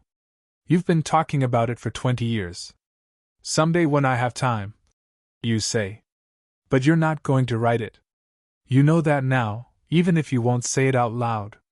You're not a novelist, you're someone who likes the idea of being a novelist. But you keep carrying that dream like a talisman, proof that you're still interesting, still have potential, still could be someone other than who you are. You're exhausted. And you don't even know why, because from the outside, your life isn't that hard. Good job, good marriage, finally, after all that work, kids who are mostly doing okay. You should be satisfied. But instead you feel heavy, like you're dragging something behind you everywhere you go. Let me tell you what you're dragging: everything. Every version of yourself you used to be. Every dream you've outgrown but won't release. Every grudge, every disappointment, every should have been that didn't happen. Every identity you've claimed that doesn't fit anymore but you're too proud or too scared to take off. You're like those people who never throw anything away, whose houses are full of stuff they don't need but can't release because, what if I need it someday? Except you're hoarding resentments and identities instead of newspapers and old clothes. And at 50, it's time to start cleaning house. I know what you're thinking. Letting go sounds like giving up. Sounds like admitting defeat, like accepting that you're never going to be more than you are right now. Sounds like old age, decline, the beginning of the end. But that's not what it is. Letting go isn't quitting, it's clearing space. It's recognizing that you only have so much energy, so much life left, and you get to choose what you carry forward and what you leave behind. You're going to die someday. Probably not tomorrow, maybe not for 30 years, but someday. And when you do you want to have spent these years clutching grudges that don't serve you and performing versions of yourself you've outgrown? Or do you want to spend them on what actually matters? Let's start with your brother. Mark. Remember Mark? You used to be close. You used to call each other every week. And then your mom died and there was that dispute about her jewelry, and things were said, and feelings were hurt, and neither of you was willing to be the first to apologize. That was 15 years ago. Your mom's been gone for 15 years. Mark has grandkids you've never met. You have stories about Emma and Jake he'll never hear. Your brothers who've become strangers because, what? Pride? Stubbornness? The principle of the thing? What principle? I can't even remember anymore. Can you? Here's what I know about grudges. They always hurt you more than the person you're holding them against. Mark probably thinks about your estrangement sometimes, feels bad about it, but he's living his life. He's moved on. You're the one still carrying it, still rehearsing the argument, still building the case for why you were right and he was wrong. You think you're protecting yourself by holding that grudge. You think if you let it go, you're saying what he did was okay. But that's not how it works. Forgiveness isn't saying, what you did was fine. It's saying, I'm no longer willing to let what you did rent space in my head and my heart. Call him. This week. Not to hash it all out, not to get an apology, not to be right. Just call him. Say, I miss you. I don't want to be estranged anymore. Can we start over? That's it. Whatever he did or didn't do 15 years ago is less important than what you're doing to yourself right now by holding on to it. You think letting go of the grudge is about him. It's not. It's about you. It's about choosing peace over being right. It's about recognizing that life is too short to spend it angry at your brother over something you can barely remember. Now let's talk about work. You're still performing ambition you don't feel. Still staying late to prove you're committed even though everyone knows you've plateaued. Still talking about that next position, that next opportunity, like you're still climbing when really you're just here. And here is fine. Actually, it's more than fine. You make good money. You're respected. You know your job cold and you're good at it. But it's not the corner office. It's not the executive track. And you're still carrying this identity of being someone on the way up when really, you've arrived. This is it. You need to let go of the climber identity. Not because you failed, you didn't. You built a solid career. You provide for your family. You do work that matters. But you're not going to be CEO. You're not going to run the company. And pretending you might be is exhausting you and making you bitter about a job that's actually pretty good. What if you just accepted this? What if you said, this is where I landed, and that's okay. What if you stopped measuring yourself against some imaginary standard of where you should be by 50 and just appreciated where you are? Because here's what happens if you let go of that ambition: you get your evenings back. You get your weekends back. You stop feeling like you're failing every day you're not promoted. You stop comparing yourself to Marcus or the guys who did make VP or whoever else is ahead of you on some imaginary ladder. You get to just be. Work your job, do it well, go home. Spend time with Rachel. Actually be present with your kids in these last few years before they leave. Maybe even start that woodworking hobby you've been thinking about but never had time for because you were too busy performing ambition. That's not giving up. That's choosing what matters. And the cool dad thing. God, the cool dad thing.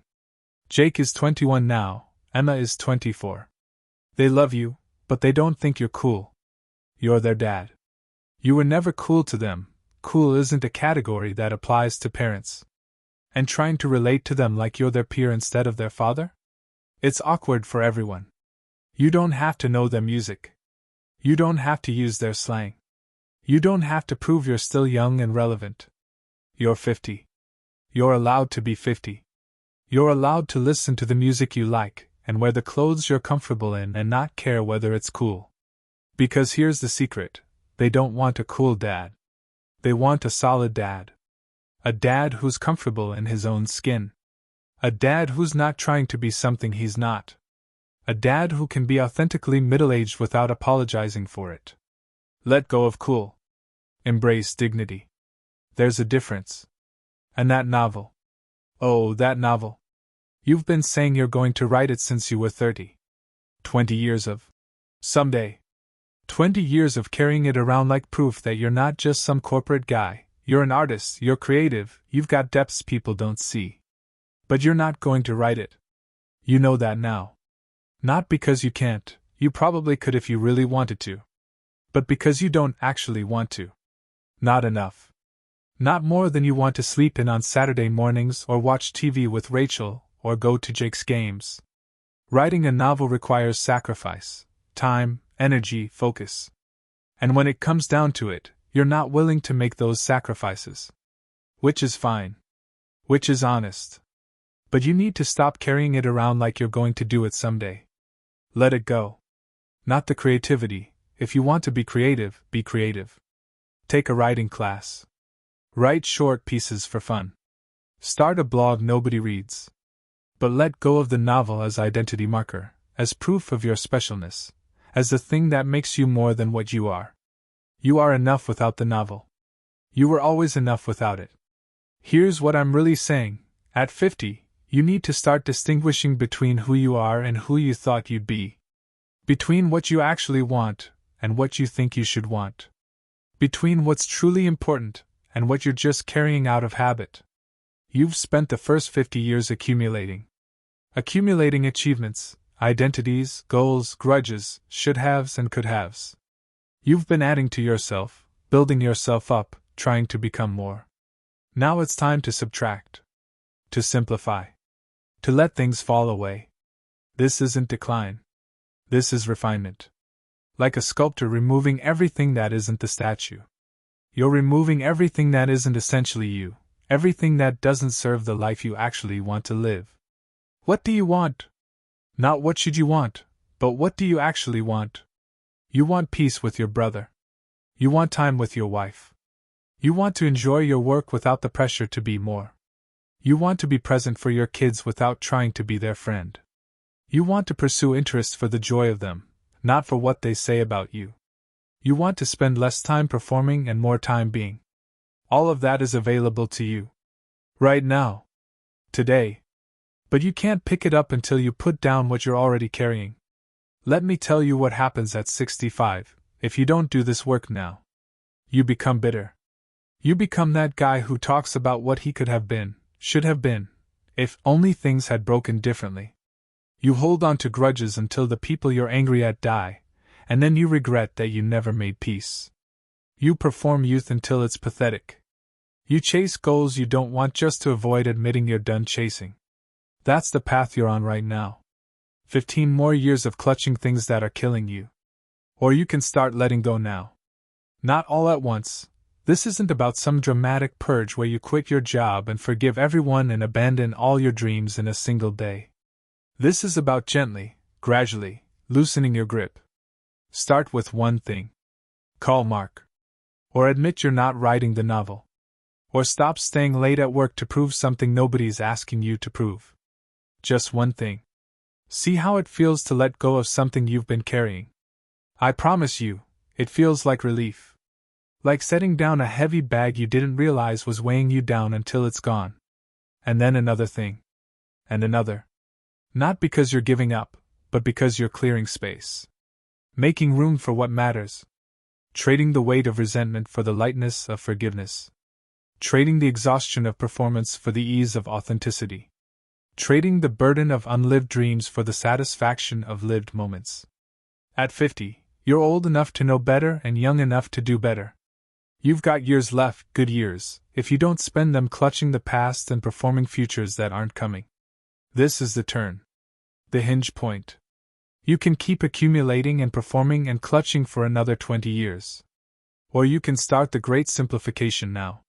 Start becoming less resentful, less ambitious in the wrong directions, less attached to old versions of yourself, so you can be more present, more peaceful, more yourself.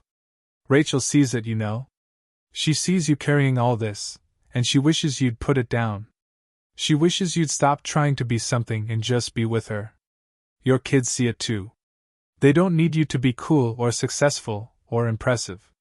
They just need you to show up as yourself. But you can't show up as yourself while you're performing all these other roles. While you're clutching all these identities that don't fit, grudges that don't serve, dreams you don't actually want. So start letting go. Start now. Not because you're defeated or because you've given up. Because you've finally figured out what matters. And it's not what you thought it would be at 18, or 25, or 35. It's simpler than that. More ordinary. More profound.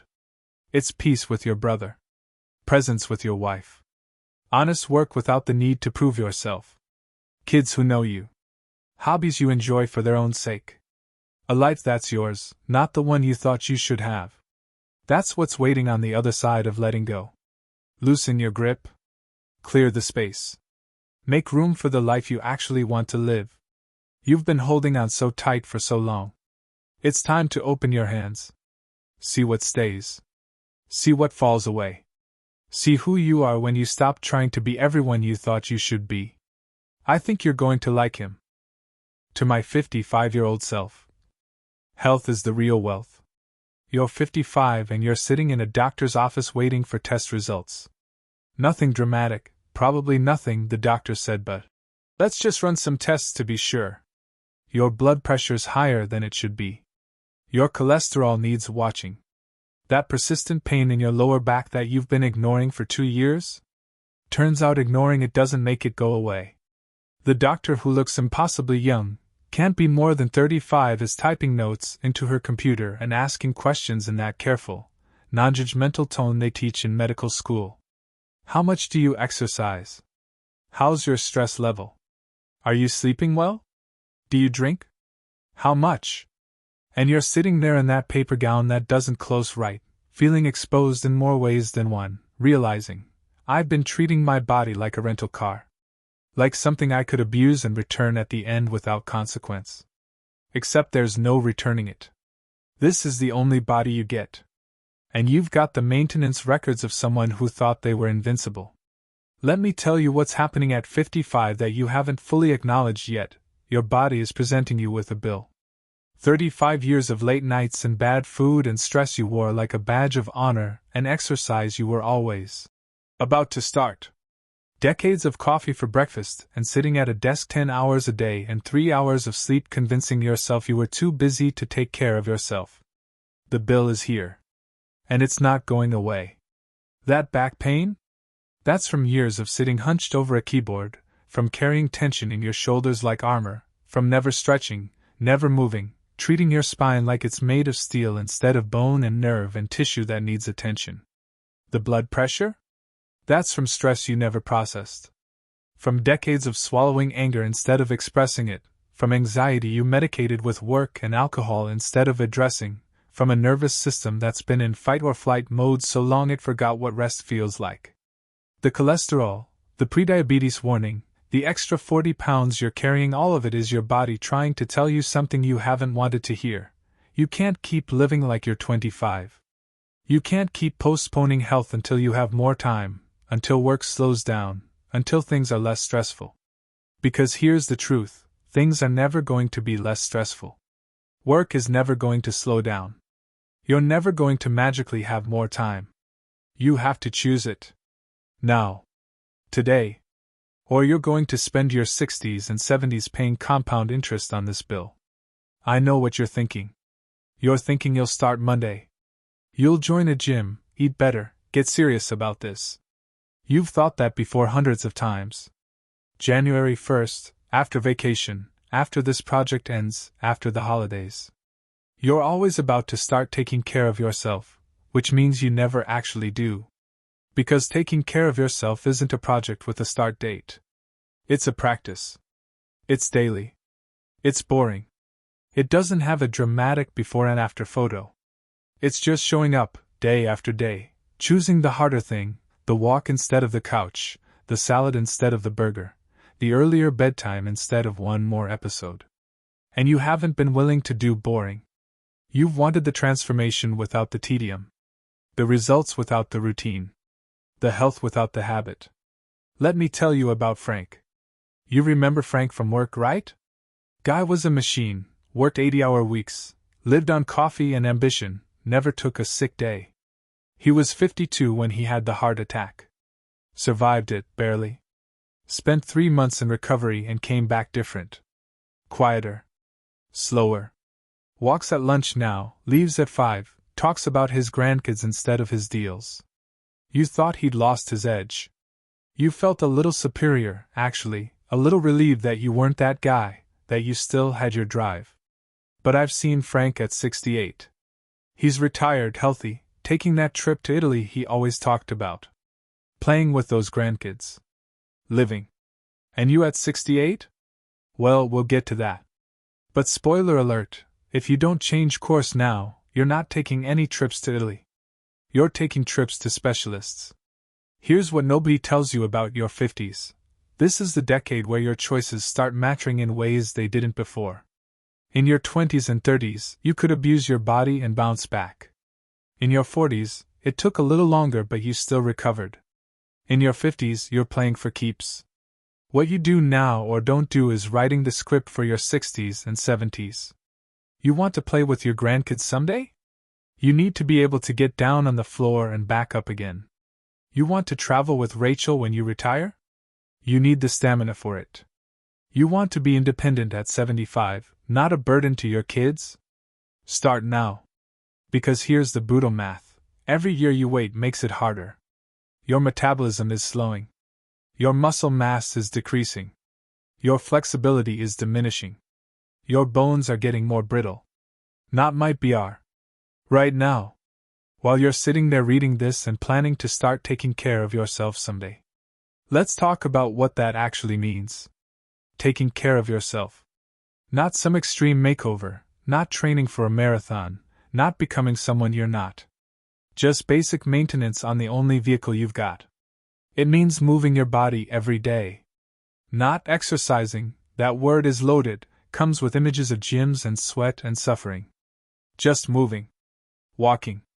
30 minutes a day. Not for weight loss, not for abs, just to remind your body it's designed to move, to get your blood flowing, to give your mind a break from its obsessive loops. You're going to resist this. You're going to say you don't have time. But you have time to scroll through your phone for an hour before bed. You have time to watch TV every night. You have time, you're just choosing to spend it in ways that don't serve you. What if you took half the time you spend staring at screens and spend it moving? What if walking wasn't something you did when you had time, but something you did like brushing your teeth, non-negotiable, just part of being alive? It means eating food that doesn't come in a bag or a box. Real food. Vegetables, I know, they're not as exciting as the shit you've been eating. But your body isn't excited anymore either. It's tired. It's inflamed. It's struggling to process the garbage you've been feeding it for decades. You don't have to become a health nut. You don't have to give up everything you enjoy. But you do have to stop eating like a college student. Stop pretending that pizza 3 times a week is a balanced diet because it has vegetables on it. Stop using food as your primary coping mechanism for stress. Learn to cook. Actually cook. Not heating things up, cooking. Vegetables and protein and whole foods. Rachel would love to cook with you, by the way. She's been trying to eat better for years while you've been undermining it by bringing home takeout. Cooking together could be something you do, something that connects you, instead of another thing you're too busy for. It means sleep. Real sleep. 7-8 hours. Not 5 hours of tossing and turning while your mind rehearses tomorrow's meetings and yesterday's mistakes. Not medicated sleep from 3 drinks and a sleeping pill. Actual restorative sleep. You're going to say you can't. That you've always been a 5-hour-a-night person, that you'll sleep when you're dead. But here's the thing, you'll be dead sooner if you don't sleep now. Sleep is when your body repairs itself, when your brain processes emotions, when your immune system does its work. Skipping it isn't productive, it slows suicide. Turn off the screens an hour before bed. Read an actual book. Talk to Rachel. Sit in silence. Let your nervous system wind down instead of winding it up until the moment you try to sleep and then wondering why you can't. And stress. God, the stress. You wear it like a badge of honor. I'm so busy. You say, like busy equals important. I'm so stressed. You say, like stress means you're doing something that matters. But stress isn't achievement. Stress is your body's emergency response system, designed for short-term threats running from predators, fighting for your life. It's not designed to be on all the time. And you've had it on for decades. That tightness in your chest? That's stress. The headaches? Stress. The back pain, the digestive issues, the brain fog? Stress, stress, stress. Your body is screaming at you to slow down, to rest, to let some things go. And you keep pushing harder, like you can outwork your body's need for rest. You can't. You'll never be productive enough to earn rest. Rest isn't the reward for completing everything, it's the requirement for being. So you need to find ways to actually discharge stress. Not manage it, not tolerate it, not push through it.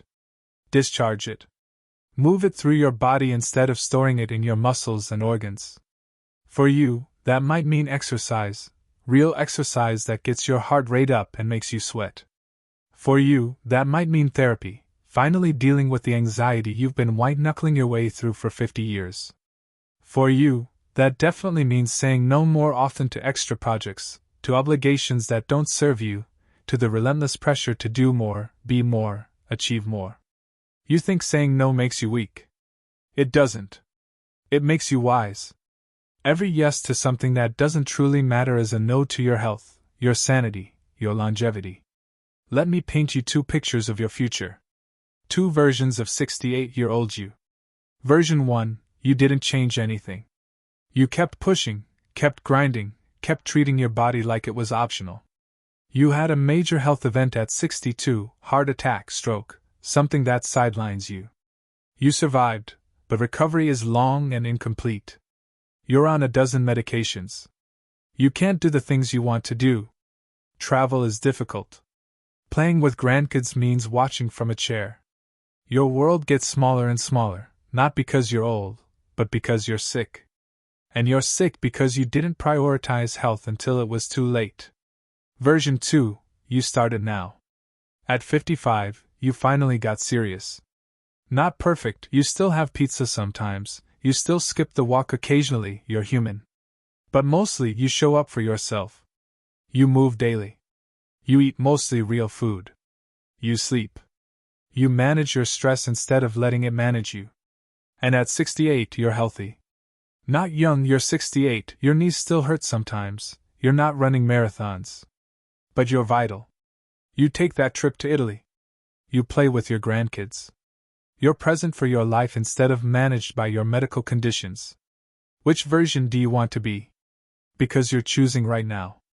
Every day you don't move, don't sleep, don't eat well, don't manage stress, that's a choice. You're choosing version 1. I know you think you still have time. That 55 isn't that old, that you'll get serious soon, that you're basically healthy. But your body is trying to tell you otherwise. The back pain, the blood pressure, the test results, these are warnings. Early warnings. You can heed them or ignore them. If you heed them, you have to change your relationship with health. You have to stop thinking of it as something you'll get to when you have time and start treating it as the foundation everything else rests on. Because it is. Your career doesn't matter if you're too sick to enjoy retirement. Your wealth doesn't matter if you're spending it all on medical bills. Your relationships don't matter if you're too exhausted and inflamed to be present in them. Health isn't everything, but without it, everything else is nothing. So here's what you do. Today. Not Monday, not January 1st, not after this stressful period ends. Today. You go for a walk. Just 30 minutes. Put on shoes and walk out the door and move. Don't check your phone. Don't listen to a podcast about productivity. Just walk. Notice how your body feels. Notice how your mind settles. Notice that you have time for this, you've always had time for this, you just weren't choosing it. You make one meal, just one from actual ingredients. Vegetables and protein and care. Eat it slowly. Taste it. Feed yourself like you matter. You go to bed an hour earlier than usual. Turn off the screens. Read. Rest. Sleep. Do that today. Then do it tomorrow. Then the next day. Not because you're transforming yourself, not because you're pursuing some aesthetic goal. Because you're taking care of the only body you get. Because you want to be here, really here, for as long as possible. And then do the harder thing, make an appointment. With a doctor for a full physical. With a therapist for the stress. With a trainer if you need help figuring out how to move. Stop waiting for your body to fail before you give it attention. Preventive care is cheaper than emergency care. Maintenance is easier than repair. And starting now is better than waiting for a wake-up call that might not let you wake up. You're 55. You've probably got 25 or 30 good years left, maybe more. But good years, vital, present, engaged years require a body that works. A mind that's clear. A nervous system that isn't fried. That's available to you. Right now. But you have to choose it. You have to stop postponing your health until everything else is handled and realize your health is the thing that makes everything else possible. This isn't vanity. This isn't about looking good or impressing anyone. This is survival.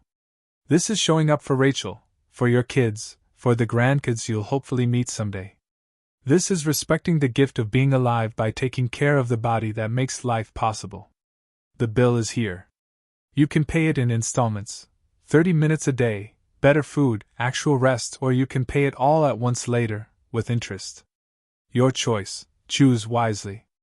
Choose now. Choose life. To my 60-year-old self. You made it, sort of. 60. You thought you'd feel different when you got here. Wiser, maybe? More settled. Like all the pieces would finally click into place, and you'd understand what it was all for. Instead, you feel pretty much the same as you did at 59. Except your back hurts more, you need reading glasses in 3 different rooms because you keep forgetting where you put them, and you made an old person noise getting out of the car yesterday that made Rachel laugh so hard she snorted. But here's the thing, you made it. Sort of. You're 60 years old. You survived your 20s, which honestly, could have gone either way given some of the decisions you made. You survived your 30s, which tried to break you. You survived your 40s and 50s, which taught you that surviving isn't the same as living, but it's a necessary prerequisite. You're here.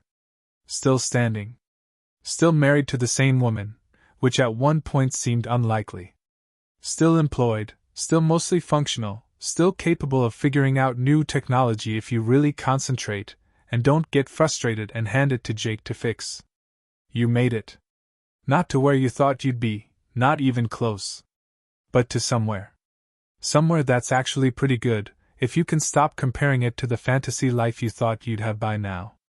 Let me tell you what 60 looks like, in case you're having trouble seeing it clearly because you're too busy mourning the fact that it's not 40. Your kids are grown. Emma's 31 now, married, talking about having kids. Jake's 28, still figuring things out, which worries you but probably shouldn't because you were still figuring things out at 28. Hell, you're still figuring things out at 60. They turned out okay. Not perfect. Emma's got some anxiety she's working through, and Jake's relationship with money concerns you. But they're good humans. Kind. Thoughtful. They call you, not because they have to, but because they want to. Emma asked for your advice last week. Jake sent you a meme that made you actually laugh out loud. These are small things, but they're everything. Your marriage survived. That deserves its own paragraph, honestly. You and Rachel, you almost didn't make it. There were years in your 40s when divorce seemed inevitable, when staying together felt like mutual stubbornness more than love. But you did the work. Both of you. And somewhere along the way, stubbornness became commitment, became something deeper than the passion you started with. You know each other now. Really know each other. You've seen each other at your worst, and you're still here. She knows you're grumpy in the mornings and need 20 minutes of silence before you can have a conversation.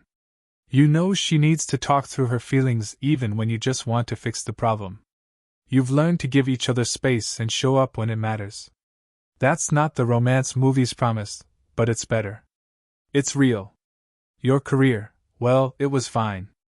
Not spectacular. You didn't change the world or make millions or get your name on anything that will outlast you. But you provided for your family. You did work that mattered to someone. You showed up for 40 years and did your best, which most days was good enough and some days wasn't, and that's just how it goes. You're retiring soon. Next year, maybe the year after. And you're having feelings about that you didn't expect. Relief, obviously. But also something like grief. Because for 40 years you were the guy who does that job. And soon you'll just be a guy. You'll have to figure out who you are without the structure of work, without the identity of your title. That's terrifying and exciting in equal measure. Your body, okay, let's be honest about your body. It's not what it was. You've got that belly that appeared in your 50s and refuses to leave no matter how many walks you take. Your knees sound like Rice Krispies when you stand up. You can't eat pasta after 7 p.m. anymore or you'll pay for it all night. You've got more hair in your ears than on your head, which seems like a cruel joke. But you're healthy. Mostly healthy. You took that advice from 55-year-old you and actually started taking care of yourself. Not perfectly, you still have pizza too often, and you definitely don't stretch as much as you should. But you move daily. You sleep better. You manage your stress. And because of that, you're here at 60 still capable of doing the things you want to do. You're not running marathons, but you can walk the trails you love. You can play with those grandkids Emma's about to have. You can travel, which you and Rachel are finally starting to do now that you have time and money and the understanding that someday you won't be able to. Your friendships, some made it, some didn't. Marcus is still around, still your closest friend, though you only see each other every few months now. David moved away.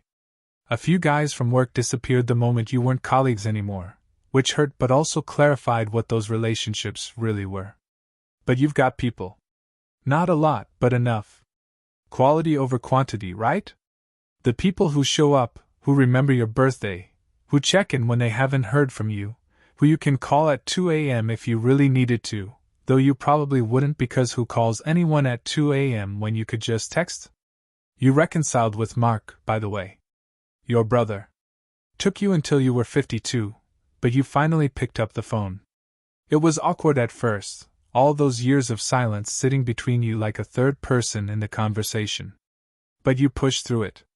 And now you talk every month or so. He's a good guy. You missed a lot of years with him over something that, in retrospect, was incredibly stupid.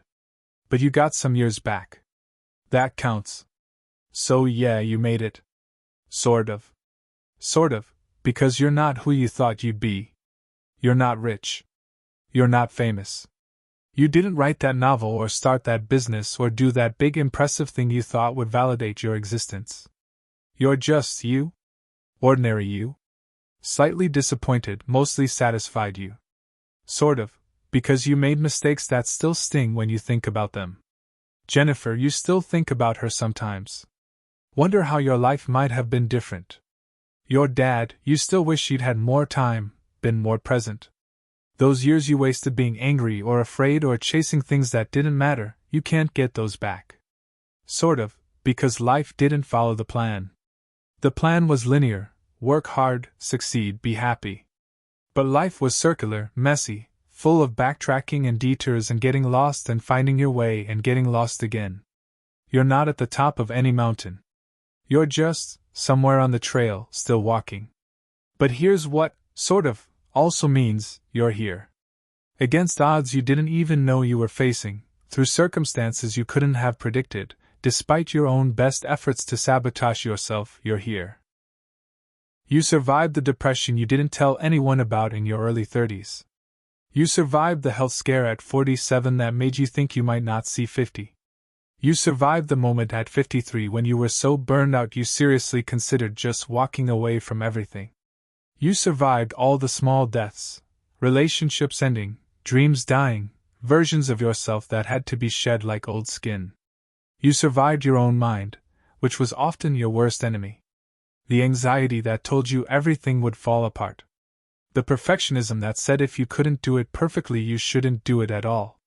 The voice that said you weren't enough, would never be enough, that everyone else had figured out something you were missing.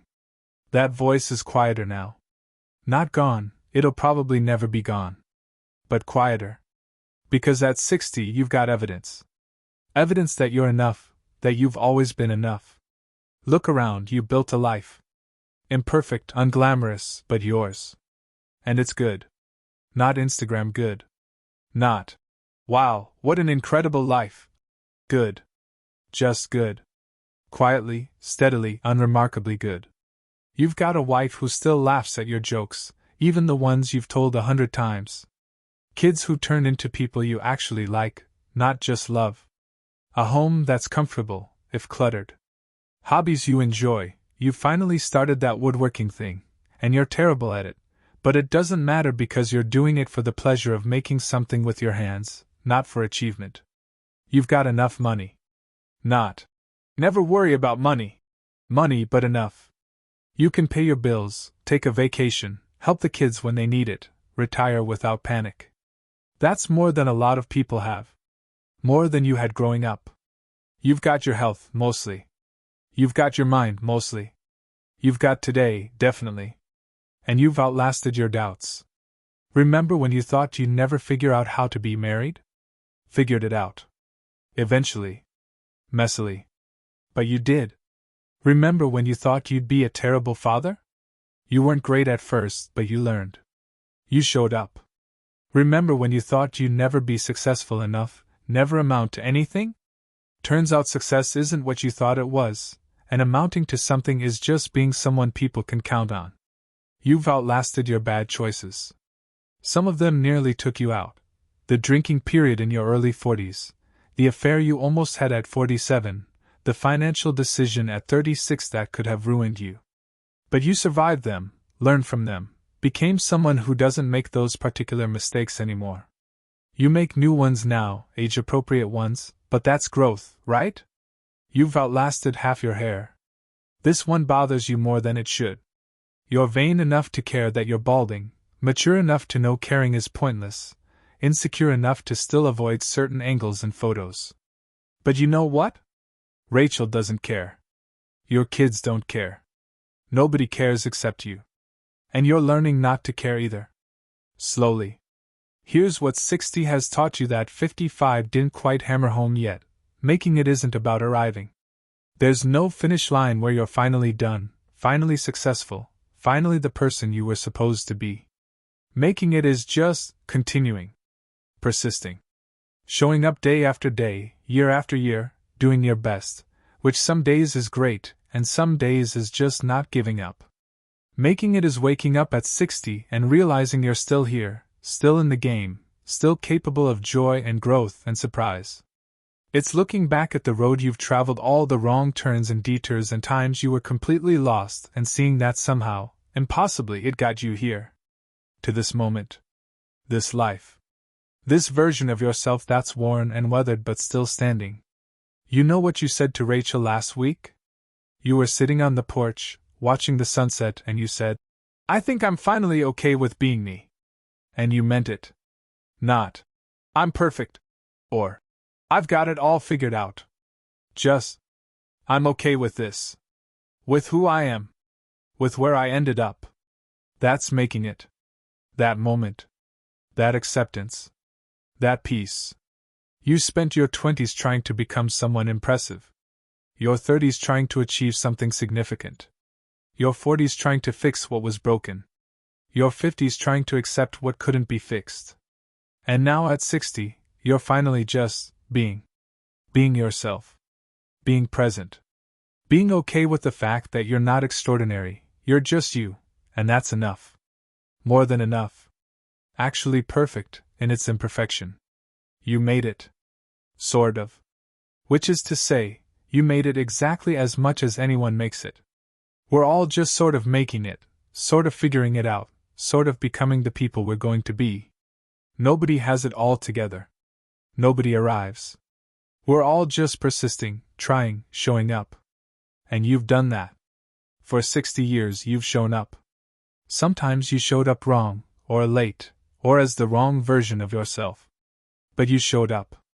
That's the whole game right there. So happy birthday, old man. You're 60. You made it. Your knees hurt, and your hair's gone, and you're not who you thought you'd be. But you're here. Still learning, still growing, still becoming. Still married, still a father, still a friend, still yourself. Still capable of wonder. That's the important part. At 60, you can still be surprised by beauty, moved by kindness, amazed by life. You haven't become cynical or closed off. You're still open. Still soft in the ways that matter, even though you've had to grow calluses in other places just to survive. You made it, sort of. And sort of is the only way anyone makes it. So you might as well celebrate. Not with a party, you're too old for that kind of attention. But with a quiet moment of acknowledgement, you're still here. Against odds. Through everything. Still here. That's not nothing. That's everything. Welcome to 60. It's not what you expected. It's better than that. It's real. To my 65-year-old self. Be proud, not perfect. 65. You made it to the age where people start calling you, sir, without irony, where waiters automatically bring you the senior discount, where you're officially old enough to have an opinion about kids these days, and actually mean it. Retirement hit last month. They had a party sheet cake in the break room, a plaque with your name misspelled, speeches about your dedication that made 40 years sound more noble than they felt while you were living them. You cleaned out your desk, packed up the photos of Emma and Jake at ages they haven't been in decades, and walked out for the last time. You thought you'd feel relieved. Liberated. Finally free from the grind, the politics, the performance of professionalism. And you do feel those things. But you also feel something unexpected. You feel proud. Not proud like you won something. Not proud like you proved everyone wrong or exceeded expectations or achieved some grand vision. Just proud. Quietly, deeply proud that you showed up for 40+ years. That you provided. That you did work that mattered, at least to someone, at least some of the time. 40 years. You were 23 when you started, still thought you knew everything, still believed ambition was the same as purpose. Now you're 65, sitting in your living room on a Tuesday morning while everyone else is at work, and you're trying to figure out who you are without the job that defined you for longer than it didn't. But here's what I want to tell you, what you need to hear on the other side of all those years: you did enough. You love enough. You became enough. Stop checking the scoreboard. There isn't one. I know you. Even at 65, you're still keeping score in your head. Still comparing yourself to Marcus, who retired with more money. To David, whose kids seem more successful. To that guy from college who wrote a book that got reviewed in the Times. To every version of success you didn't achieve, every goal you didn't reach, every way you fell short of the person you thought you'd be by now. Stop. Just stop. The scoreboard doesn't matter anymore. It never mattered, but you're finally old enough that you don't have to pretend it does.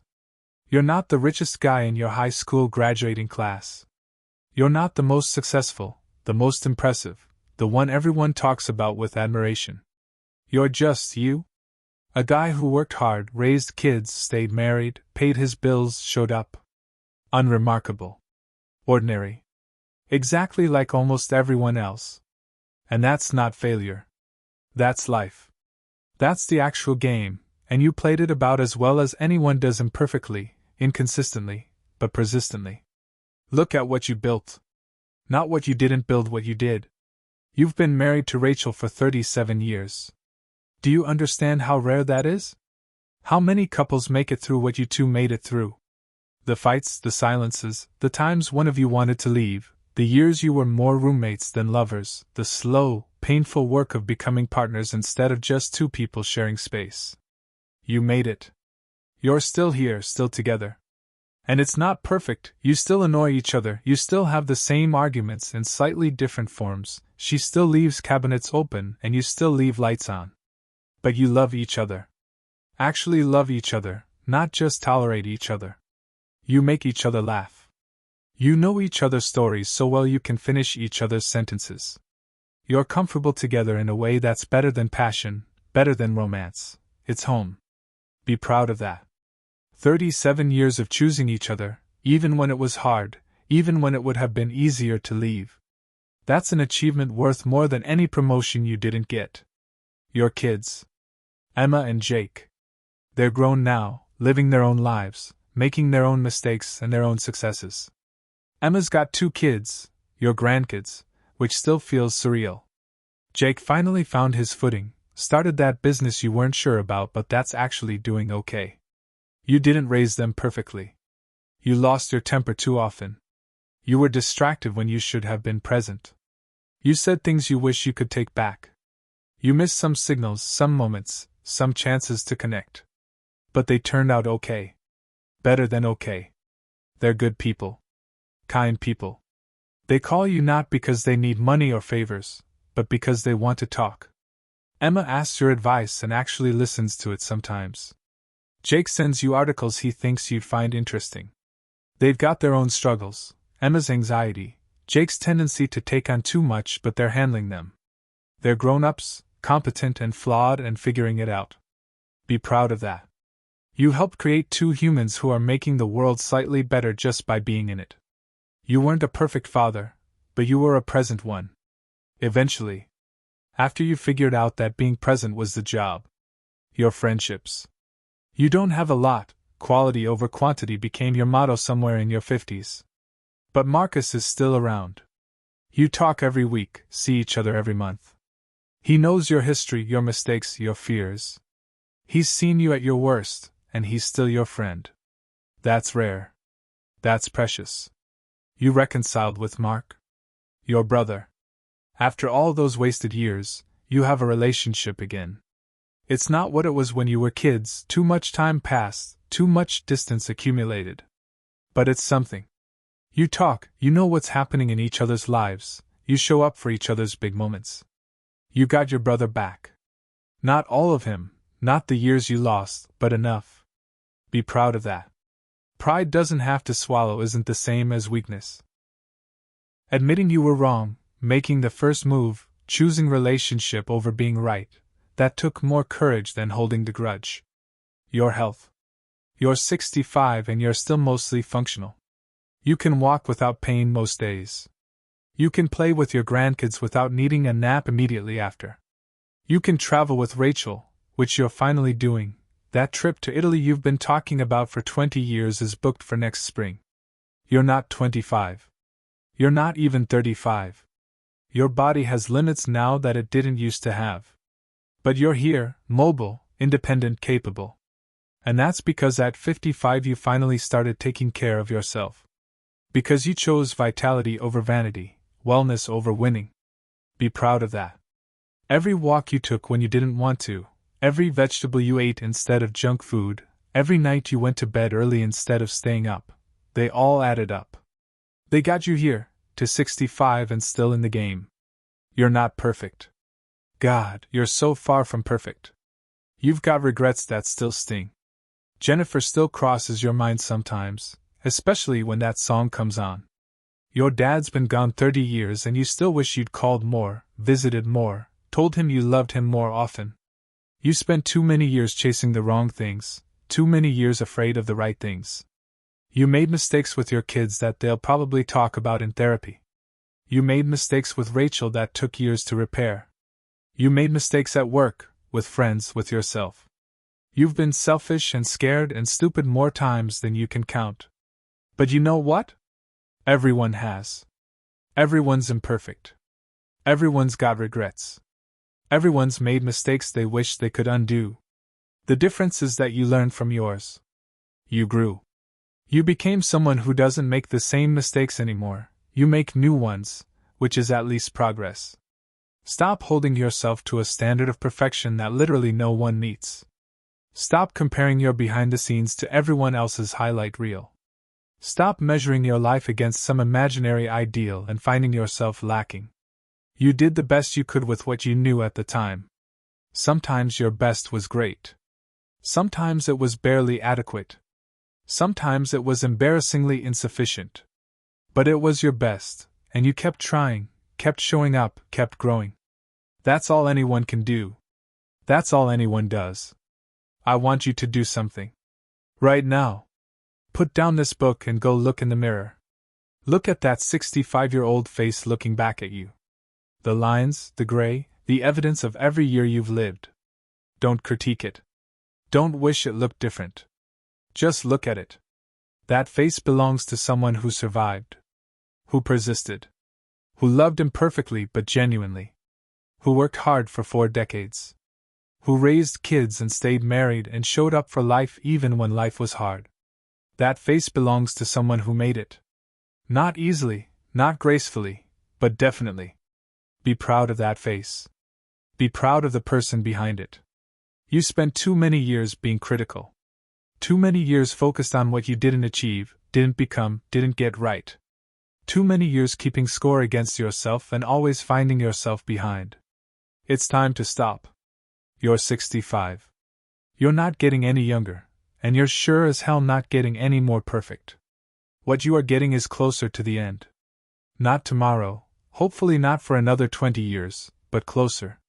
And you don't want to spend whatever time you have left critiquing yourself for not being someone you were never going to be anyway. You want to spend it grateful. Proud. Present. Grateful for Rachel, who chose to stay even when leaving would have been easier. Grateful for your kids, who became people you actually like. Grateful for your grandkids, who think you're funny and interesting and don't know you were once young and stupid. Grateful for your health, your home, your friendships, your ordinary, unremarkable, absolutely sufficient life. Proud of what you built. Not what you didn't build, what you did. The marriage. The family. The career. The person you became through decades of trial and error and eventually getting it mostly right. Present for what's left. The trips you're finally taking. The hobbies you're finally exploring without needing them to be productive or impressive. The grandkids' games and performances and ordinary moments. The mornings with Rachel on the porch with coffee. The walks in the woods.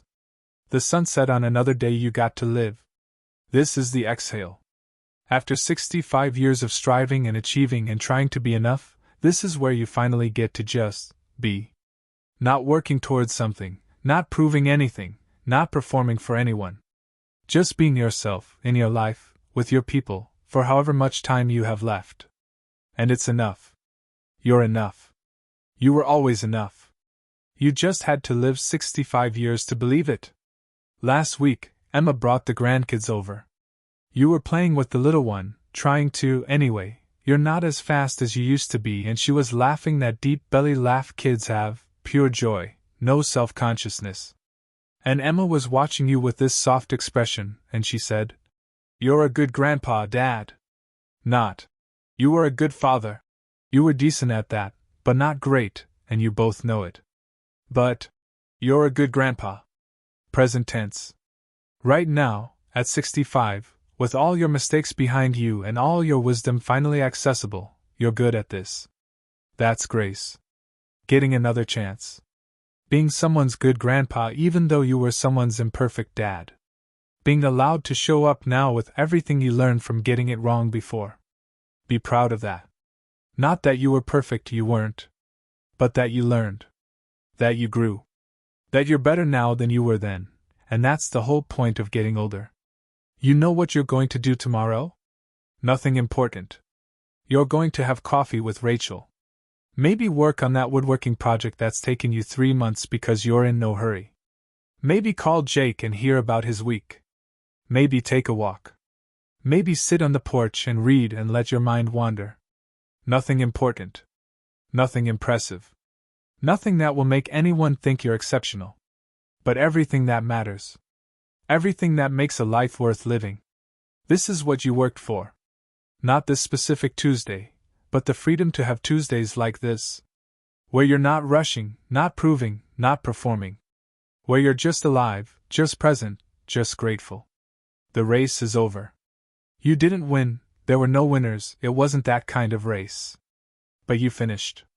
You made it to 65, to retirement, to grandparenthood, to this moment where you can finally stop running and just stand here, breathing, being. And you know what? The view from here is pretty good. Not perfect, the view is never perfect. But good. Satisfying. Earned. You earned this. This peace. This pride. This permission to finally be enough without qualifying it, without comparing it, without apologizing for it. 65 years. You made it. You loved. You learned. You became. Be proud of that. Not perfect proud. There's a difference. And you've finally lived long enough to know what it is. That's the gift of getting older. You finally understand that everyone's making it up as they go. And that's not a bug, that's the whole beautiful, terrifying, worthwhile point. Don't forget to like, comment, and subscribe for more audiobook. My final note, you were always becoming. So here we are. The end of the book. The end of the letters. You might be expecting some grand conclusion, some final piece of wisdom that ties everything together, that makes all those years of stumbling and learning and failing and trying again make sense. I don't have that for you. What I have is this: you were always becoming.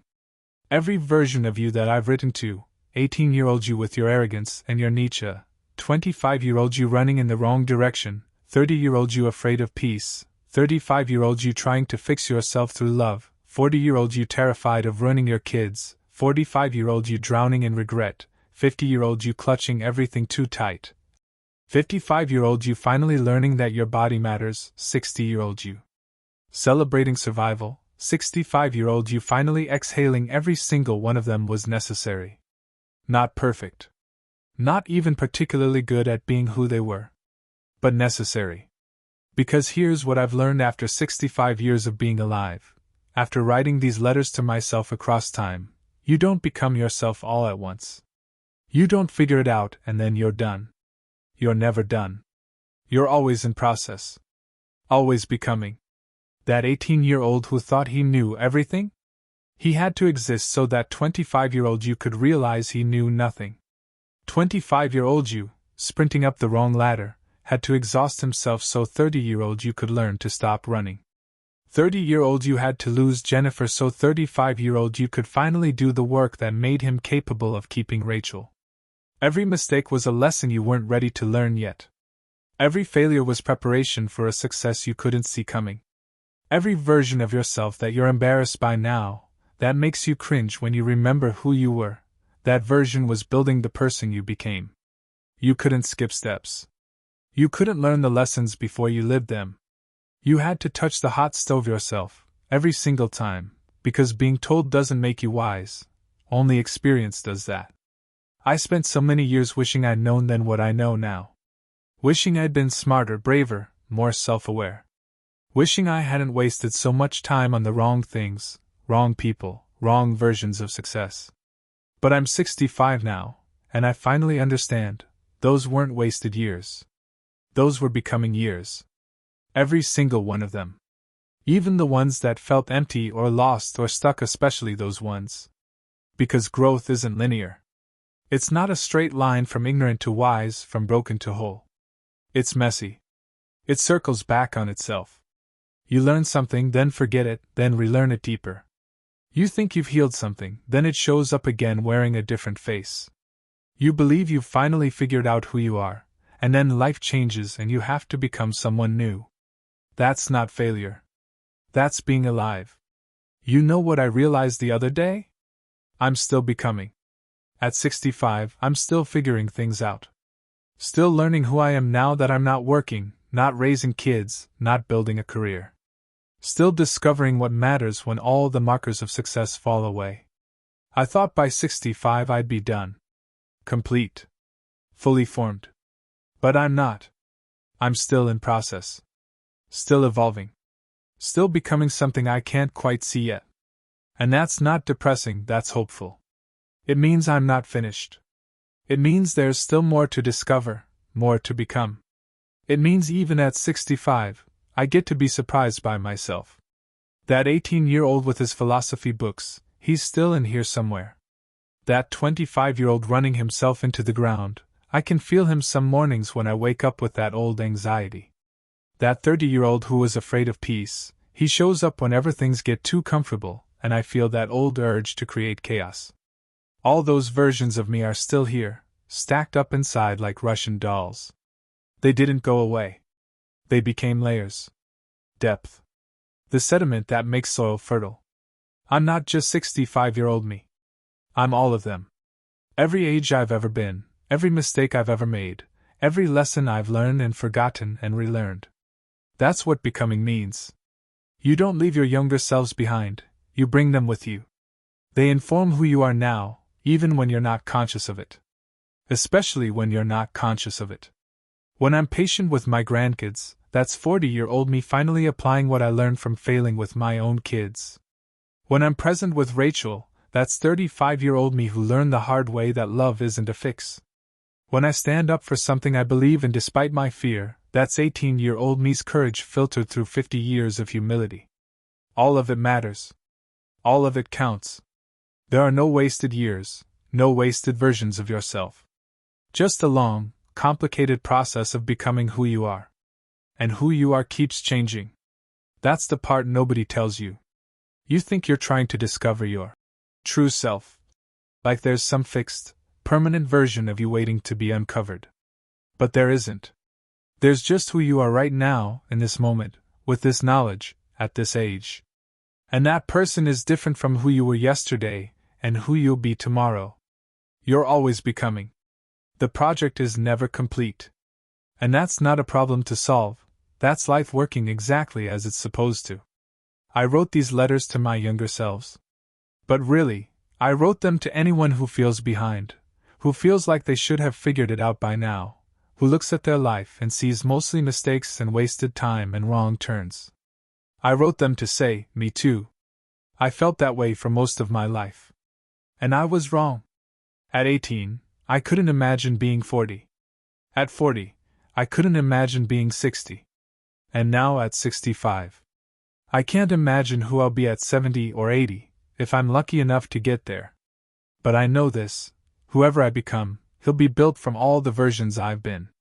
From arrogant 18 and ambitious 25 and scared 30 and broken 35 and guilty 40 and regretful 45 and clutching 50 and declining 55 and surviving 60 and grateful 65.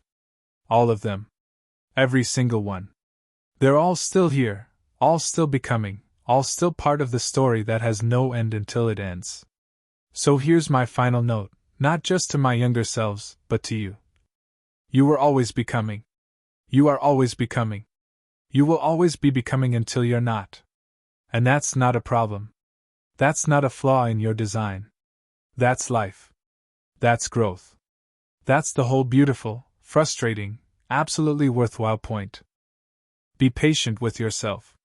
Be kind to yourself. Be proud of yourself for persisting, for showing up, for becoming whoever you're becoming even when you have no idea who that is. Trust the process. Trust that every version of you is necessary. Trust that you'll become who you need to become when you need to become them. And in the meantime, just be here. Be present. Be alive. Be in process. Be becoming. Because you were. You are. You always will be. Until the very end. And maybe even then. There it is. Not wisdom, peace. The understanding that the journey doesn't end with arrival because there is no arrival. Just a long, complicated, absolutely worthwhile process of becoming yourself, again and again, for as long as you're here. The book is done. The letters are written. The 65-year-old man has said everything he needs to say to all the younger versions of himself who wouldn't have listened anyway. But maybe someone else will. Maybe someone at 23 or 32 or 52 will read this and feel less alone. Less behind. Less broken. Maybe they'll understand, they're not behind. They're becoming. Just like everyone else. Just like they always were.